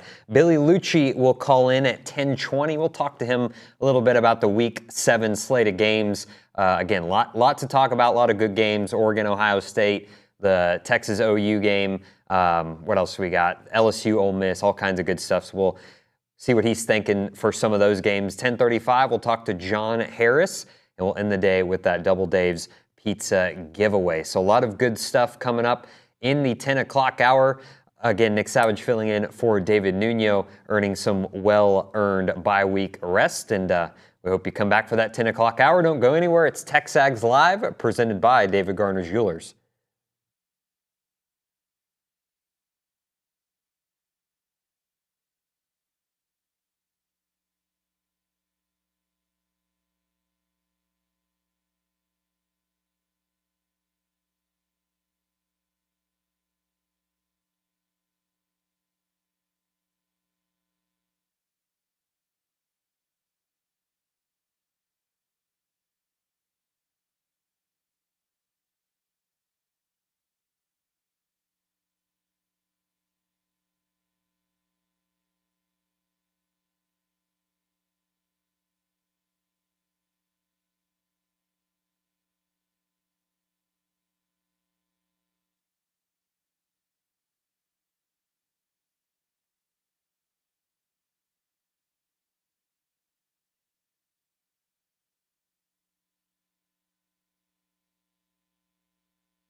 TexAgs Live, David Gardner's Jewelers, or we're presented by David Gardner's Jewelers. We're inside the Rollo Insurance Studio. Nick Savage with the error off the top here in the 10 o'clock hour, obviously filling in for David Nuno.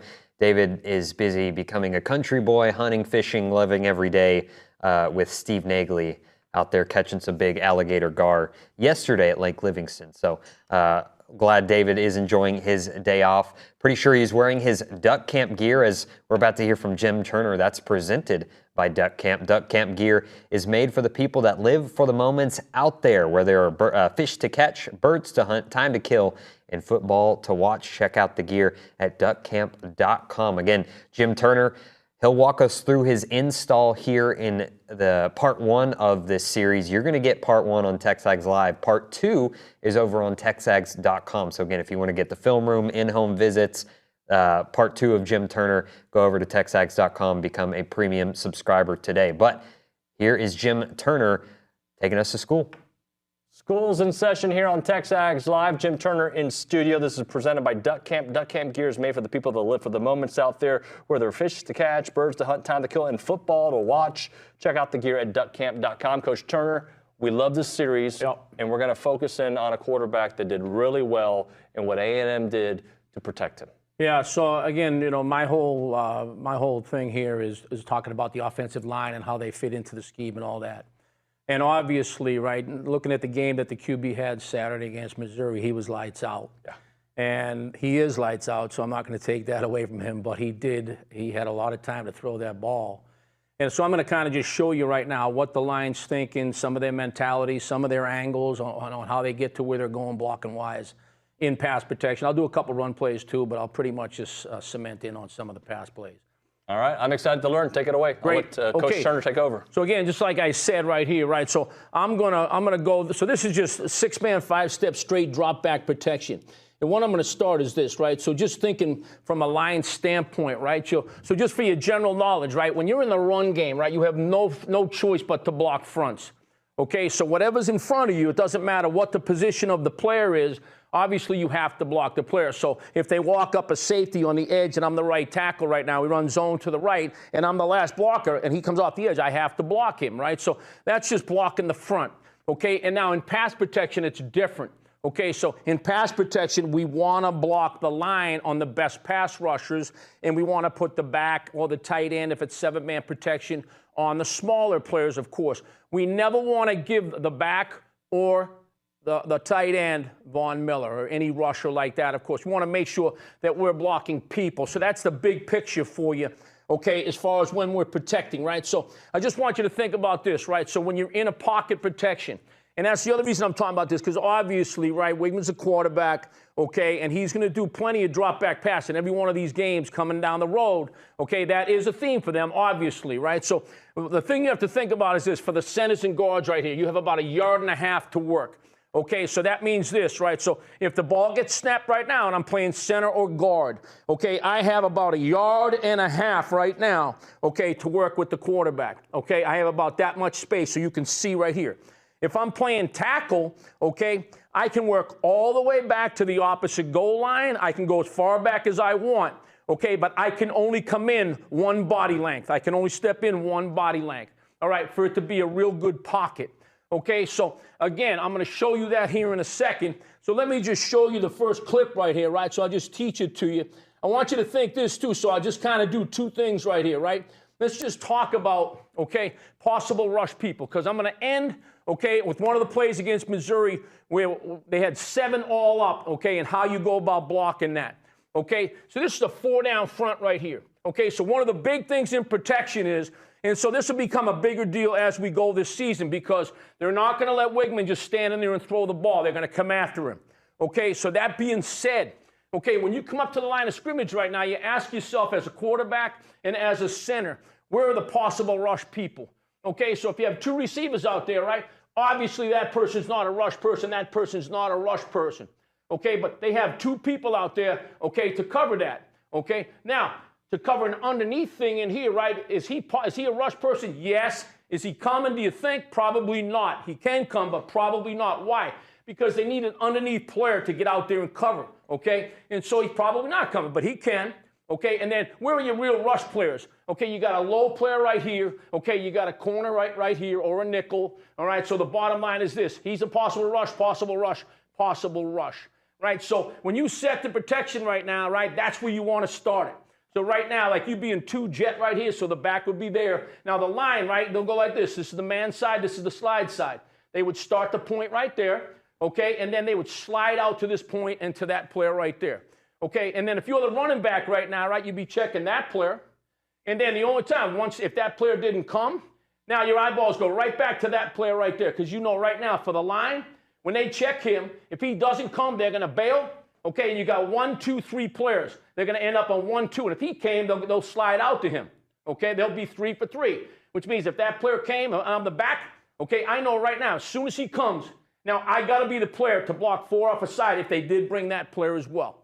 All right, so that's just a 4-down look for them. Okay, I want to just show you the depth of the pocket. Get out of that for a second. I just want to show you what they have. So if you're the quarterback right here, right, when you catch the ball, all right, he's going to catch it at 5 yards right now. Okay, and he'll step back. A lot of the time, he'll step back to 9 or 10 yards, okay, and then he'll drive up in the pocket. And he'll usually be standing right around 7 yards, right? So there's 5, okay, 6, 7. So again, he'll step back, and when he catches the ball, he'll step back to 9 or 10 and drive up to 7 to 6 yards, okay, depending on what offense you're in. Like if you watch the Patriots sometime when Brady's playing quarterback, he'd catch the ball and he'd be right about 6.5 yards. That's just the way he did it. The line has to know exactly where the quarterback's going to be, okay, in order for them to function well, okay, as a unit to protect him. So watch now. That being the case, right, I got to know exactly where he's at. So let's just say he's going to be right about here, okay, when he finally throws the football. Okay, if you're playing guard or center, you have about 1.5 yards right there. So when you talk about depth right now, as a guard and a center, you have right here to work, okay? You have right there to work. So once your player gets right here, okay, you have to shut him down. Okay, because why? Because if I'm the quarterback right now, okay, if I'm the quarterback, all right, this is what you want to see right here. So you figure the play would have started right now. You're playing quarterback right now. I'm on defense, okay? So if the play started right now, okay, you're going to have that coming at you like this. Okay, so closer that it gets to you, the less you can see the field, okay? And so when you're playing quarterback, I want you to think of the challenges that you put on these college quarterbacks and these NFL quarterbacks. Okay, not only does he have to find the open receiver, not only does he have to figure out where protection is, but he has to get the ball through these arms. So when these arms go up, he's got to get the ball through. So this is what it looks like to him. And then, of course, as the line, so the line's got to shut it down right about here. And now the closer they get to him, the harder it is for him to throw the ball. So one of the things that I like to chart for the offensive line is, okay, affected throws. So it's not just a sack or a pressure, okay, where you're grading them. It's affected throws. So if all of a sudden that D lineman's coming at him like that, okay, and he gets his hand in his face or he obstructs his vision, those are affected throws. So how do you stop affecting him that way? If you're playing center or guard right now, you have about 1.5 yards to 2 yards. So right when you get to there, you'll see them battling, they're battling, and then once they get there, you're going to see them strain like this, and they're going to sit down, and they're going to try and push that thing out. They're going to try and finish that block right about there. So not only is there a clock inside of his head, but there's a clock inside of their head and a depth range right there, a little depth finder, 1.5 yards to 2 yards, and I have to strain and shut it down right there. I'm going to show you some clips from Missouri where they did a great job with that. Let me show you the tackles right now. Okay, so with the tackles, you just tie an imaginary rope straight down the field, just like that. Just tie an imaginary rope right on his inside leg, straight down the field, just like that. Okay, and so now, if I'm the right tackle right now, I can set all the way back here, because think about it. Okay, this is what's in front of him. Now, if I'm the tackle, I'm that far away from him. I'm this far away out here. I'm that far away like that. So now, he can go all the way back here, and then with that rope right there, I just tell him this. Imagine that rope, I'm playing right tackle right there. And imagine that rope's on my inside leg. I can work straight back, all the way back. Doesn't matter. I'm still going to have a lot of distance between me and the quarterback.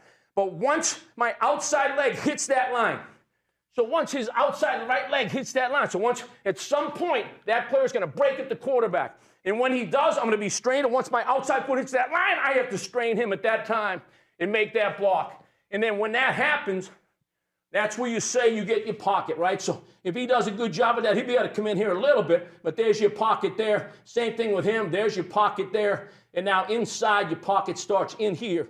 And now that's what you're getting right there, and there's your pocket, okay? And that'll give him the ability, okay, to step up in the pocket and throw. Here's the other big thing. Each lineman, right, you tell each lineman, you're a shut door. And so when you're a defensive player in there, right, it's us 5 against 5 rushers possibly, maybe 4 rushers, whatever the situation may be. The bottom line is this. When you're blocking right now, okay, you're a shut door. So if I'm a lineman right now and I'm blocking a defender, okay, so this is the defender, I'm on offense right now. Let me do it this way. Okay, so I'm on offense. This is the defender right here. So when I set right here on that defender, okay, I want to stay square, square, square, square. Okay, I am a doorway. I want to stay shut, which means this. When I set up, if he's over there, I can set like that. I just open the door. I just soften my right shoulder. If he goes inside, I can soften my left foot, and that's an open door. Okay, so I say to the players, you are a shut door. Stay shut. Okay, so let me turn and face you now. So now, if I'm on offense right now, okay, so watch. I'm a blocker. Okay, so on this door, I'm a shut door right now. I can do this. I can set straight back. I'm still shut. I can set to the right. I'm still shut. I can post down the side. I'm still shut. Okay, now, when am I open? When I do that. When I do that. Okay? Now, having said that, on every door there's what? There's handles. Okay? On this door, there's a lot of handles, right? But on most doors, right, how many handles do you have? You got, this is it. This handle, that handle, that handle. You got 3 handles right here, and then you got 3 handles right there.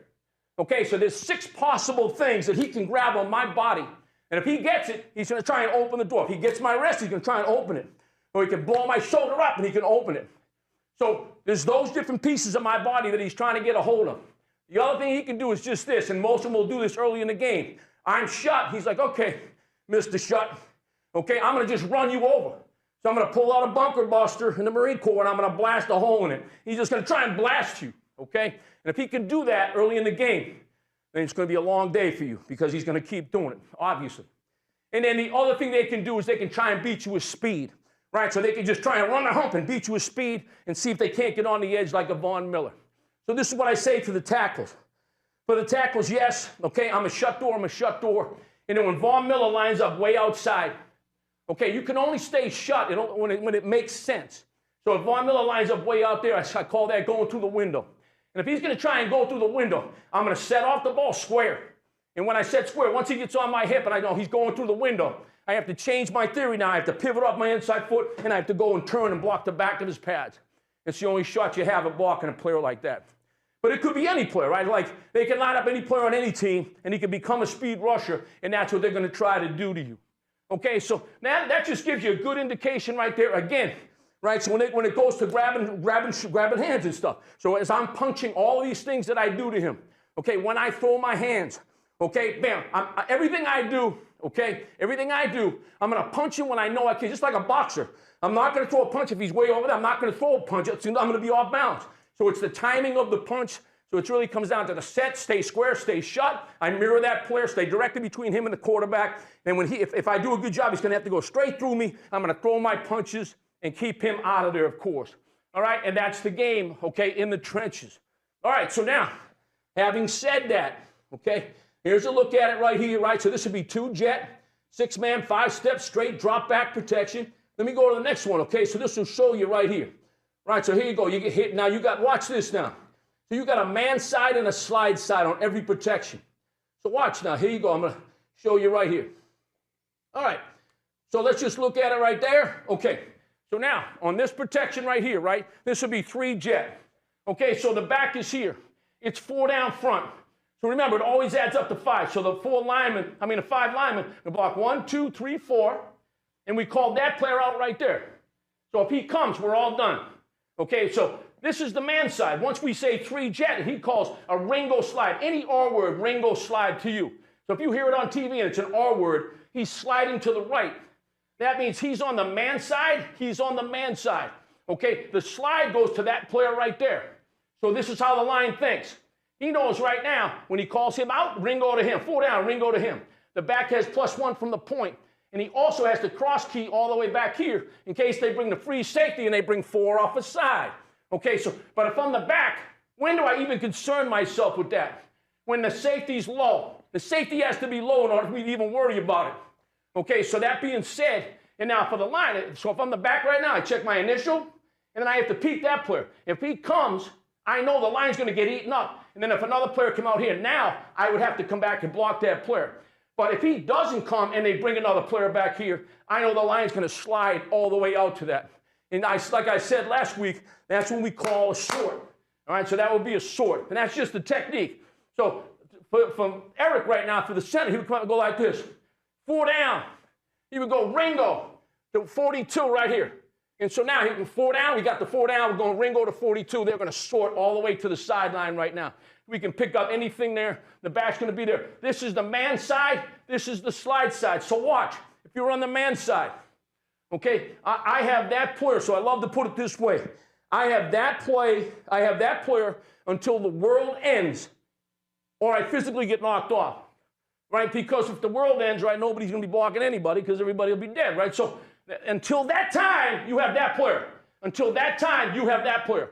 Oh, but coach, when that guy walks down, okay, don't you want, what did I just say? I just told you, you have that. Once you're on the man side, I have that player until the world ends. When that player walks down, he's got that player. For him, I have that player until the world ends.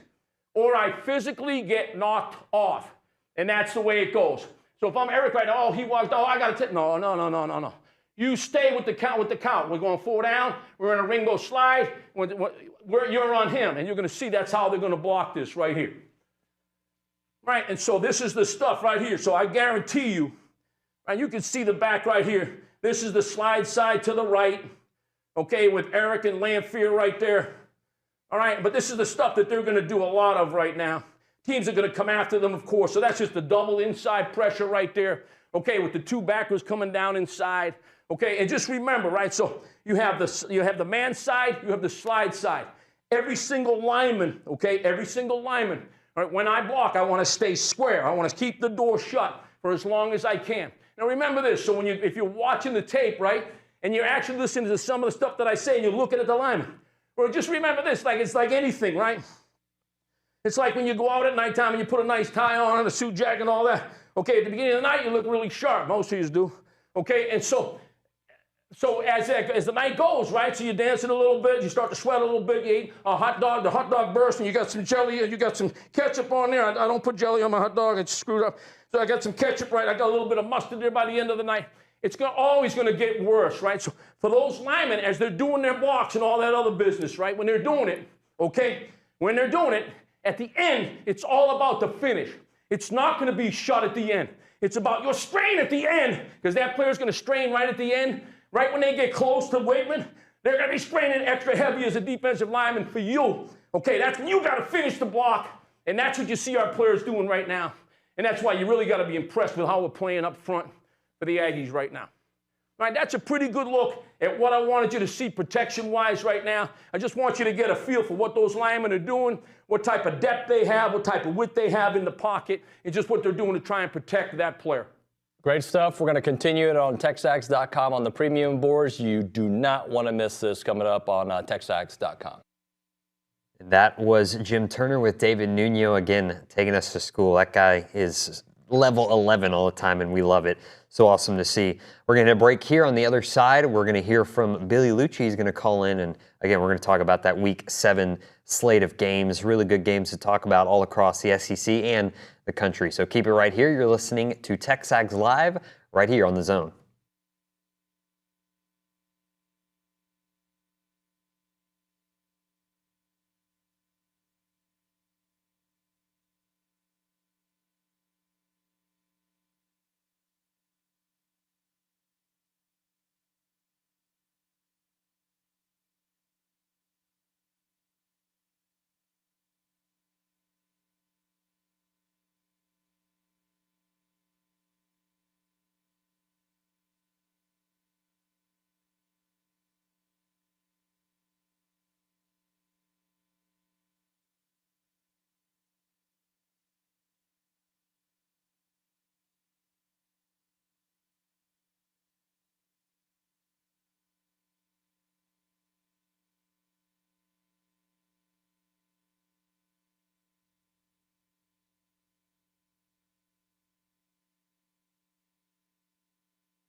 Back here on TexAgs Live, presented by David Garner Jewelers. We're here inside the Rollo Insurance Studio, and we're going to go out to the Boss Firearms Hotline, catch up with TexAgs co-owner and executive editor Billy Liucci. Billy, thanks for calling in this morning, and we got a lot of fun games to talk about.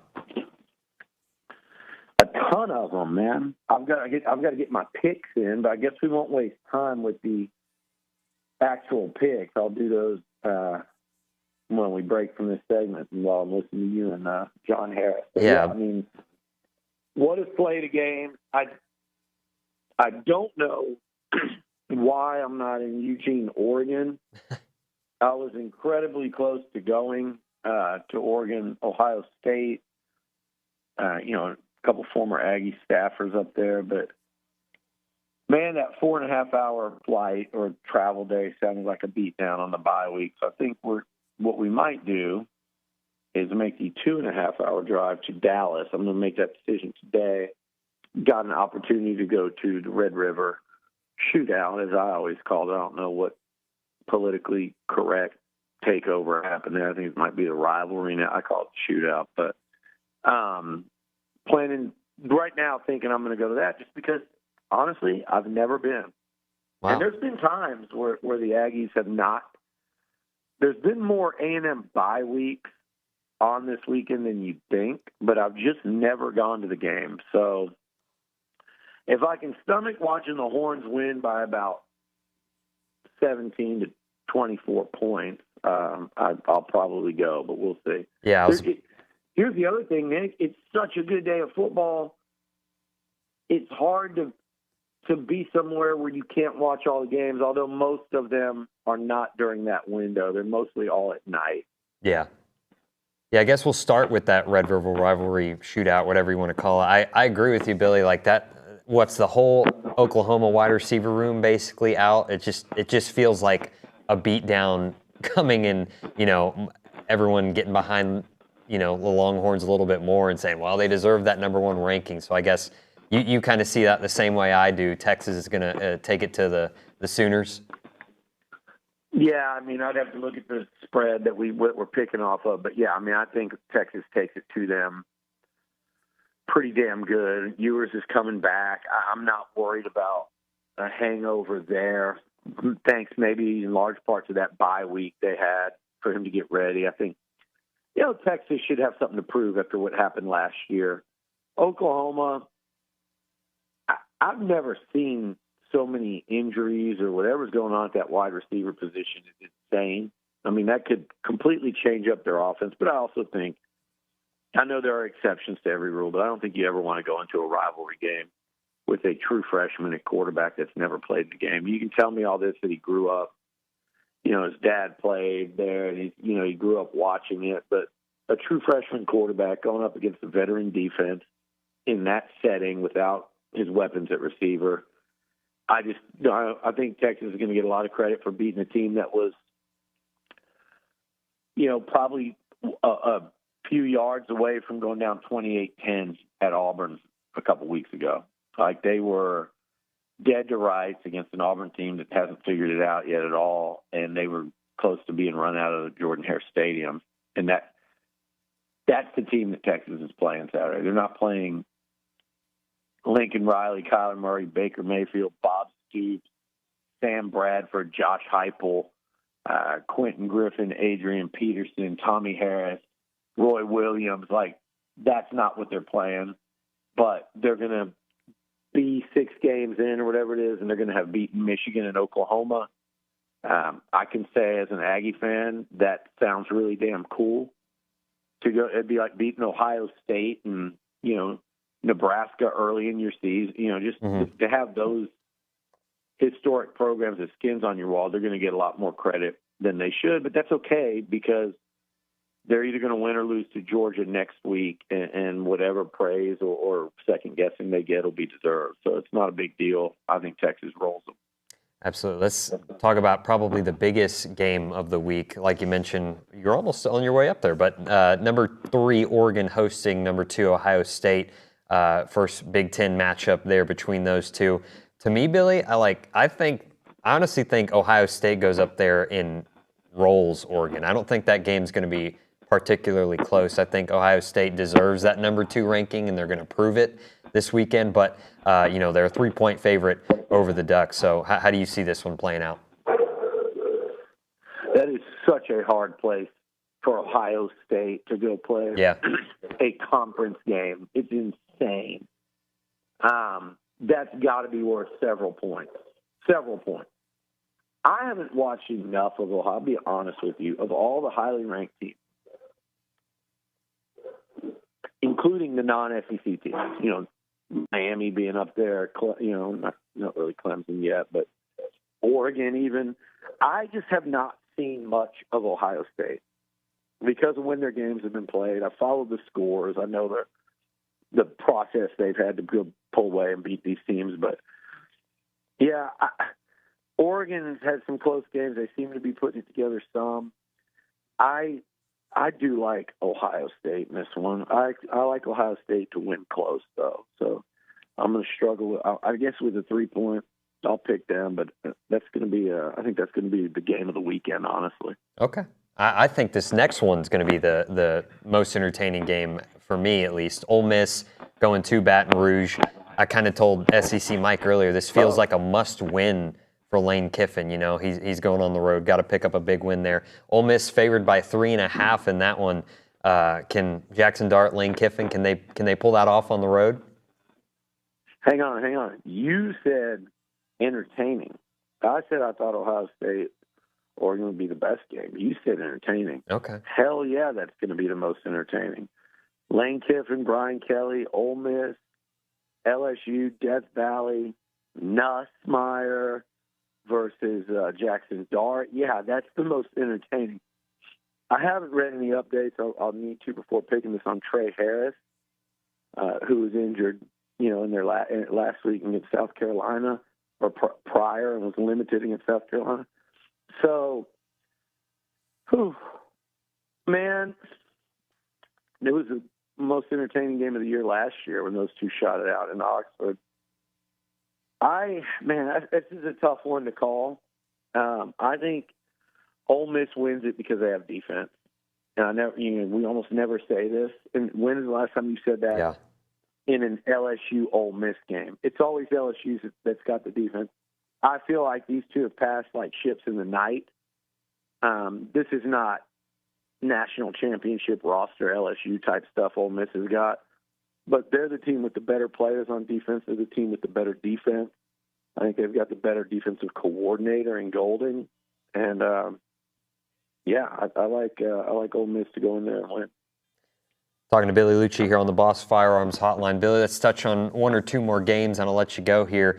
Penn State goes to USC. Talk about crazy travel going all the way across the country. Penn State, 3.5-point favorite there. I like USC in that one. Again, every year it seems like Penn State gets built up to the middle of the season. Then they get to the actual meat of their schedule, and they start to kind of fall apart. So how do you see that one going? Yeah, it's a good point. It's a great point. It's an accurate point. I just don't know if USC is the meat. Mm-hmm. I don't know if they're the meat of the schedule. Like if this game was in Happy Valley, I think Penn State will win by 10 points. But man, it is a task. And James Franklin was complaining about it, and I don't blame him. That's an insane ask to go all the way across the country like that for a conference game. Tough one. What's the spread of that? Penn State's favored by 3.5. Yeah, I don't. Who did SC just lose to that was really? They just played Michigan and Minnesota. Yeah, Minnesota at home. I think if Minnesota can go out there and do it, so can Penn State. I'm going to go with the Nittany Lions. All right, last one for you here, Billy. We'll get to John Harris after this. We got Florida traveling to number 8, Tennessee. This one feels like a Vols revenge game. Tennessee favored by 14.5 in that one. It feels like a revenge game for the Vols, but, it feels like just to take out your frustration in Knoxville. Game for the Vols. That's more so what I was getting at, Yeah, because I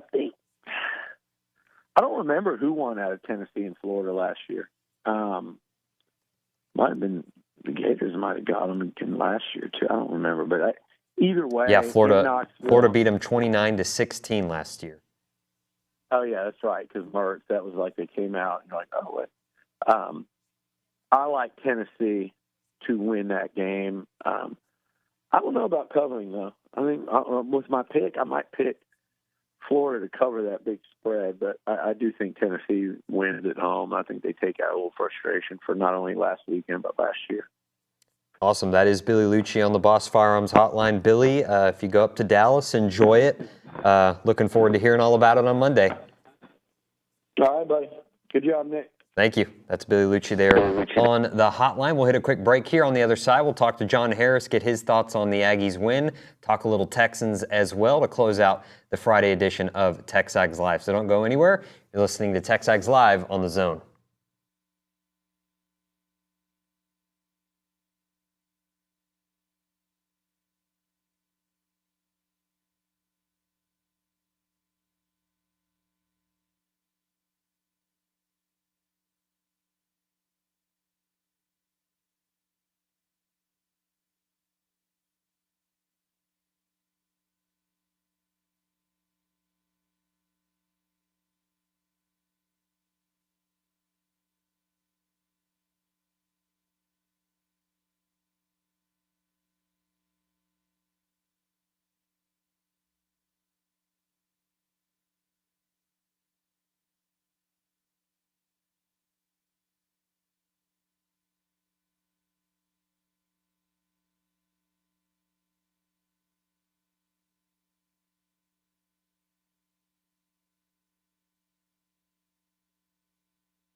Welcome back in. TexAgs Live, presented by David Garner's Jewelers here in the Rollo Insurance Studio. Going to go out to the Boss Firearms Hotline, talk to John Harris, football analyst for the Houston Texans.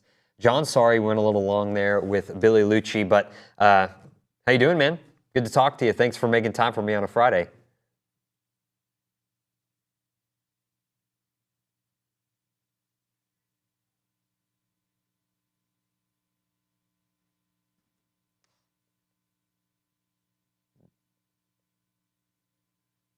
John, 1 second here. We're not hearing you, so we'll give them a second to sort it out in the back. But we'll tap dance here for just a second. Guys, just give me a heads up when you hear John. It's probably on our end, John, so don't worry about it.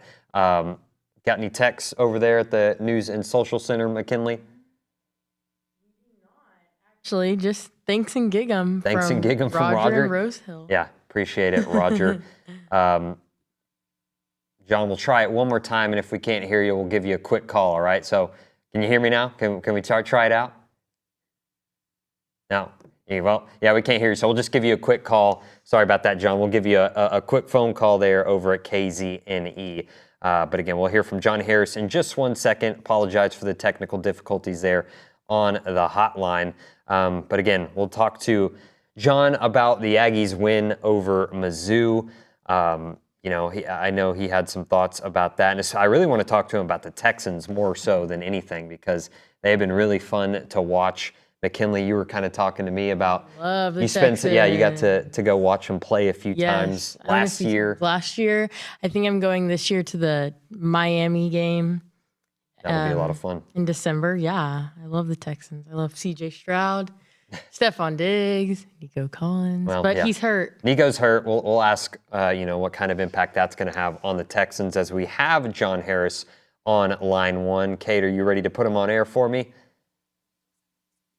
As we're going to go out to the Boss Firearms Hotline. John Harris, can you hear me, my friend? Of course I can now. I don't oh know my what's goodness, going that's not on you, John. That's on us. So apologies for that. But hey, I got you on now. Let's get right into it. What are your takeaways from the Aggies' win over Mizzou? Man, it was really, really fun to watch. Really impressive win. Their biggest win over a top 10 ranked opponent in program history in terms of margin of victory. Yeah, and I think the performance really exhibited that. You know, sometimes you see a score and you go, well, it really wasn't that way. You know, it's like the Texans in some sense. You know, we've been playing a lot of close games, but they haven't been close. They haven't felt close. They don't look close on the statistic chart after the game. That game was 41-10 all the way. And I know Missouri fans want to say, well, you know, if they would have called interference on the deep ball to Theo Weiss, okay, well, no, trust me. Those guys got beaten into submission. And it really, to me, was kind of first time that I felt like, yeah, that's Mike Elko's stamp on this team. Defensively, they were all over the place. They were physical. They dominated up front like you'd expect a bunch of NFL draft picks, future NFL draft picks to dominate. Offensive line really took over the game, the way they ran the ball and just all throughout the game. Connor was really, really good. I thought the receivers got separation. And I told David before the game, I wasn't totally sure about what to do with Connor because he just didn't know where his health was. And they went with Connor, and I'm glad they did because that was the Connor Wigman that could end up being an NFL draft pick, high NFL draft pick. He was composed. He was accurate. It was precise. I mean, he completed a lot of balls, but he's very precise. He was very accurate where he wanted to throw the ball. And it just all worked together. I mean, the offensive line was really good. So I don't know how many more good things you can really say about that performance. And there's a part of you that's like, man, can we just keep playing? Because we're kind of hot right now, you know. So let's just keep playing. But you know, it's a good respite to before you finish up the season. But the last 5-6 weeks or whatever it is, and then concluding with that game at the end, that's going to take all kinds of emotion to get through. But it was just refreshing to watch. This is what Aggies have talked about for years. Like, this is what we'd like to see. You know, it was wrecking crew like on defense. It was like 2020, the COVID year on offense, where they just Spiller just dominated games. So it really, to me, was what I think A&M football can be and should be. And they showed it. Like, yeah, you put it all together for 60 minutes. Like, damn, that was awesome. So the key now is you go into the bye week, you get a little bit more rest for everybody. But now how do you come out of it? How do you come out of this bye week? You play with that same fervor and fight. That is going to end up being obviously the key to where this team can end up going. That team that I watched on Saturday, lightly, and don't take it lightly. That team that played on Saturday, that team is a playoff team. Now, can they continue to play at that particular level? Because that team can go into playoffs, trying to get to the playoffs, that team can go into playoffs and make some noise. But it's just a matter of, can they play at that particular level now all the time? Have they raised the standards for themselves and can continue to take that standard up a notch every time they step on the field? That, to me, ends up being what the Aggies have to do now, because they've shown, okay, you guys can be really good, and we need to see that every week. Yeah, something I think that they got to keep doing is we keep talking so much about Connor and stuff, but they ran the ball so well against Missouri. 5 rushing touchdowns, Le'Veon with 3. You mentioned Spiller. It was the first time an Aggie running back had 3 touchdowns or more since Isaiah Spiller did it in 2019, I believe. So just what's allowed the Aggies to run the ball so effectively, do you think? Well, I think there are a couple things. I think, number one, they can keep all these backs fresh. So I think that's good. I think the offensive line is starting to find some cohesion. I think guys have now fit into their right spot. I think Visantes as a guard was probably better than he was as a tackle. And look, he was a freshman, so he's having some struggles. But I do think moving into guard was a good thing. I think the offensive line, found some cohesion, even though they've had a couple of injuries up front. And I think the other thing, too, and this is more about Missouri than it's about A&M, and I said this before the game when I talked to David last time, I didn't think Missouri's defense here. David was like, but the numbers are good. I'm like, yeah, but I don't know. I just don't see the defense that Missouri had last year. They had Darius Robinson on defense last year, Tyron Hopper on that defense. They had 2 stud corners that ended up being drafted relatively early in the draft. Like, I don't see that talent on the Missouri side. I think their numbers are an indication of who they've played and who they haven't played. I mean, they struggled with Vandy. They struggled with Boston College. Now they go on the road. They got a hand to them. So I think there were a combination of a lot of those things that really resulted in A&M, having the success in the run game. But the last thing I will say is when Connor's throwing the ball that way and a defense is like, well, damn, we don't know what to do. I mean, do we load the box to stop the run, or is 15 going to slice us up? And so when, as a defense, you're basically just throwing your hands up like, I don't know, 2nd and 3, let's load the box, let's stop the run. And all of a sudden you've got, only 3 guys really in coverage, and Connor could take advantage of that. And that was really kind of how the ebbs and flows of that game were really just A&M and Colin Klein taking what he wanted to. Like, all right, you guys are going to sit in nickel? All right, we're going to run the ball. All right, you guys are going to load up and play base, maybe move another guy down into the box. All right, we're going to let Connor throw it. And it was like everything was working together. But that performance can't be a one-off for this offense. That now has to be the standard, and they have to play at that every single week with the schedule they got coming up. Absolutely. John, about a minute left here. Quickly want to get your thoughts on the Texans. Correct me if I'm wrong here, but that 4-1 start, that's their 2nd best in franchise history, right? That is correct. Through 5 games? We've not been 4-1 offense. Yeah, through 5 games. So it's been good. But, again, kind of to the point about the Aggies, I thought we played well the other day against Buffalo, but still not totally clean. I still think there's more there. And now they got to do without Nico. And I heard y'all talking about Nico. He'll be out for 4 weeks on IR. But that's why you go get Diggs. That's why you draft Dell a couple years ago, to make sure that position is taken care of. And, of course, you got number 7 at quarterback. So we go on the road for a couple of weeks. New England this week, and then Green Bay the week after that. So we'll see what we're made of. People think we should win the New England game, and, then we can look forward to the Packers. But, it's the games that people think you're going to win, and then you get tripped up, and everybody's like, whoa, what's wrong? So, we got to just kind of stay on this pace that we got going on right now. And we've never won in New England either. So hopefully that'll be something that we take care of and get that done on Sunday. Absolutely, John. Thanks for making a little bit of time on for me here on a Friday. Apologies for the technical difficulties, and we'll catch up with you next week. No worries, brother. Take care, Nick. Bye. That's John Harris there on the Boss Firearms Hotline. Quick break. One short segment on the other side, then we'll get you to the Friday edition of the Louis Bellina Show. So keep it right here on TexAgs Live, TexAgs Live here on the Zone.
Minimum effort, maximum slay here on a Friday on TexAgs Live, presented by David Gardner's Jewelers. We're inside the Rollo Insurance Studio.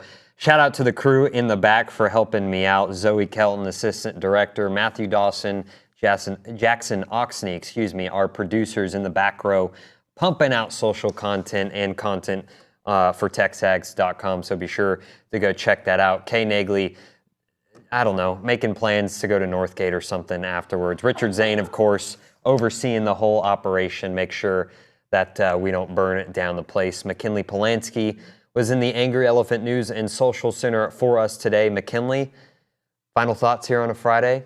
I thought you did a great job. Oh, so thanks. did a lot of people watching. Wow. So. Oh, wow. Our audience, yes. Y'all did do a great job.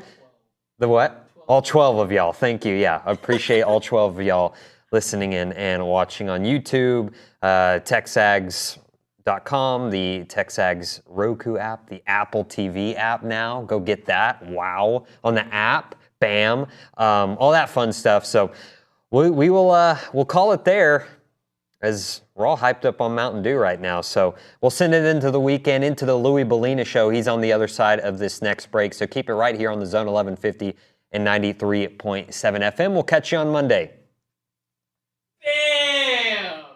Damn!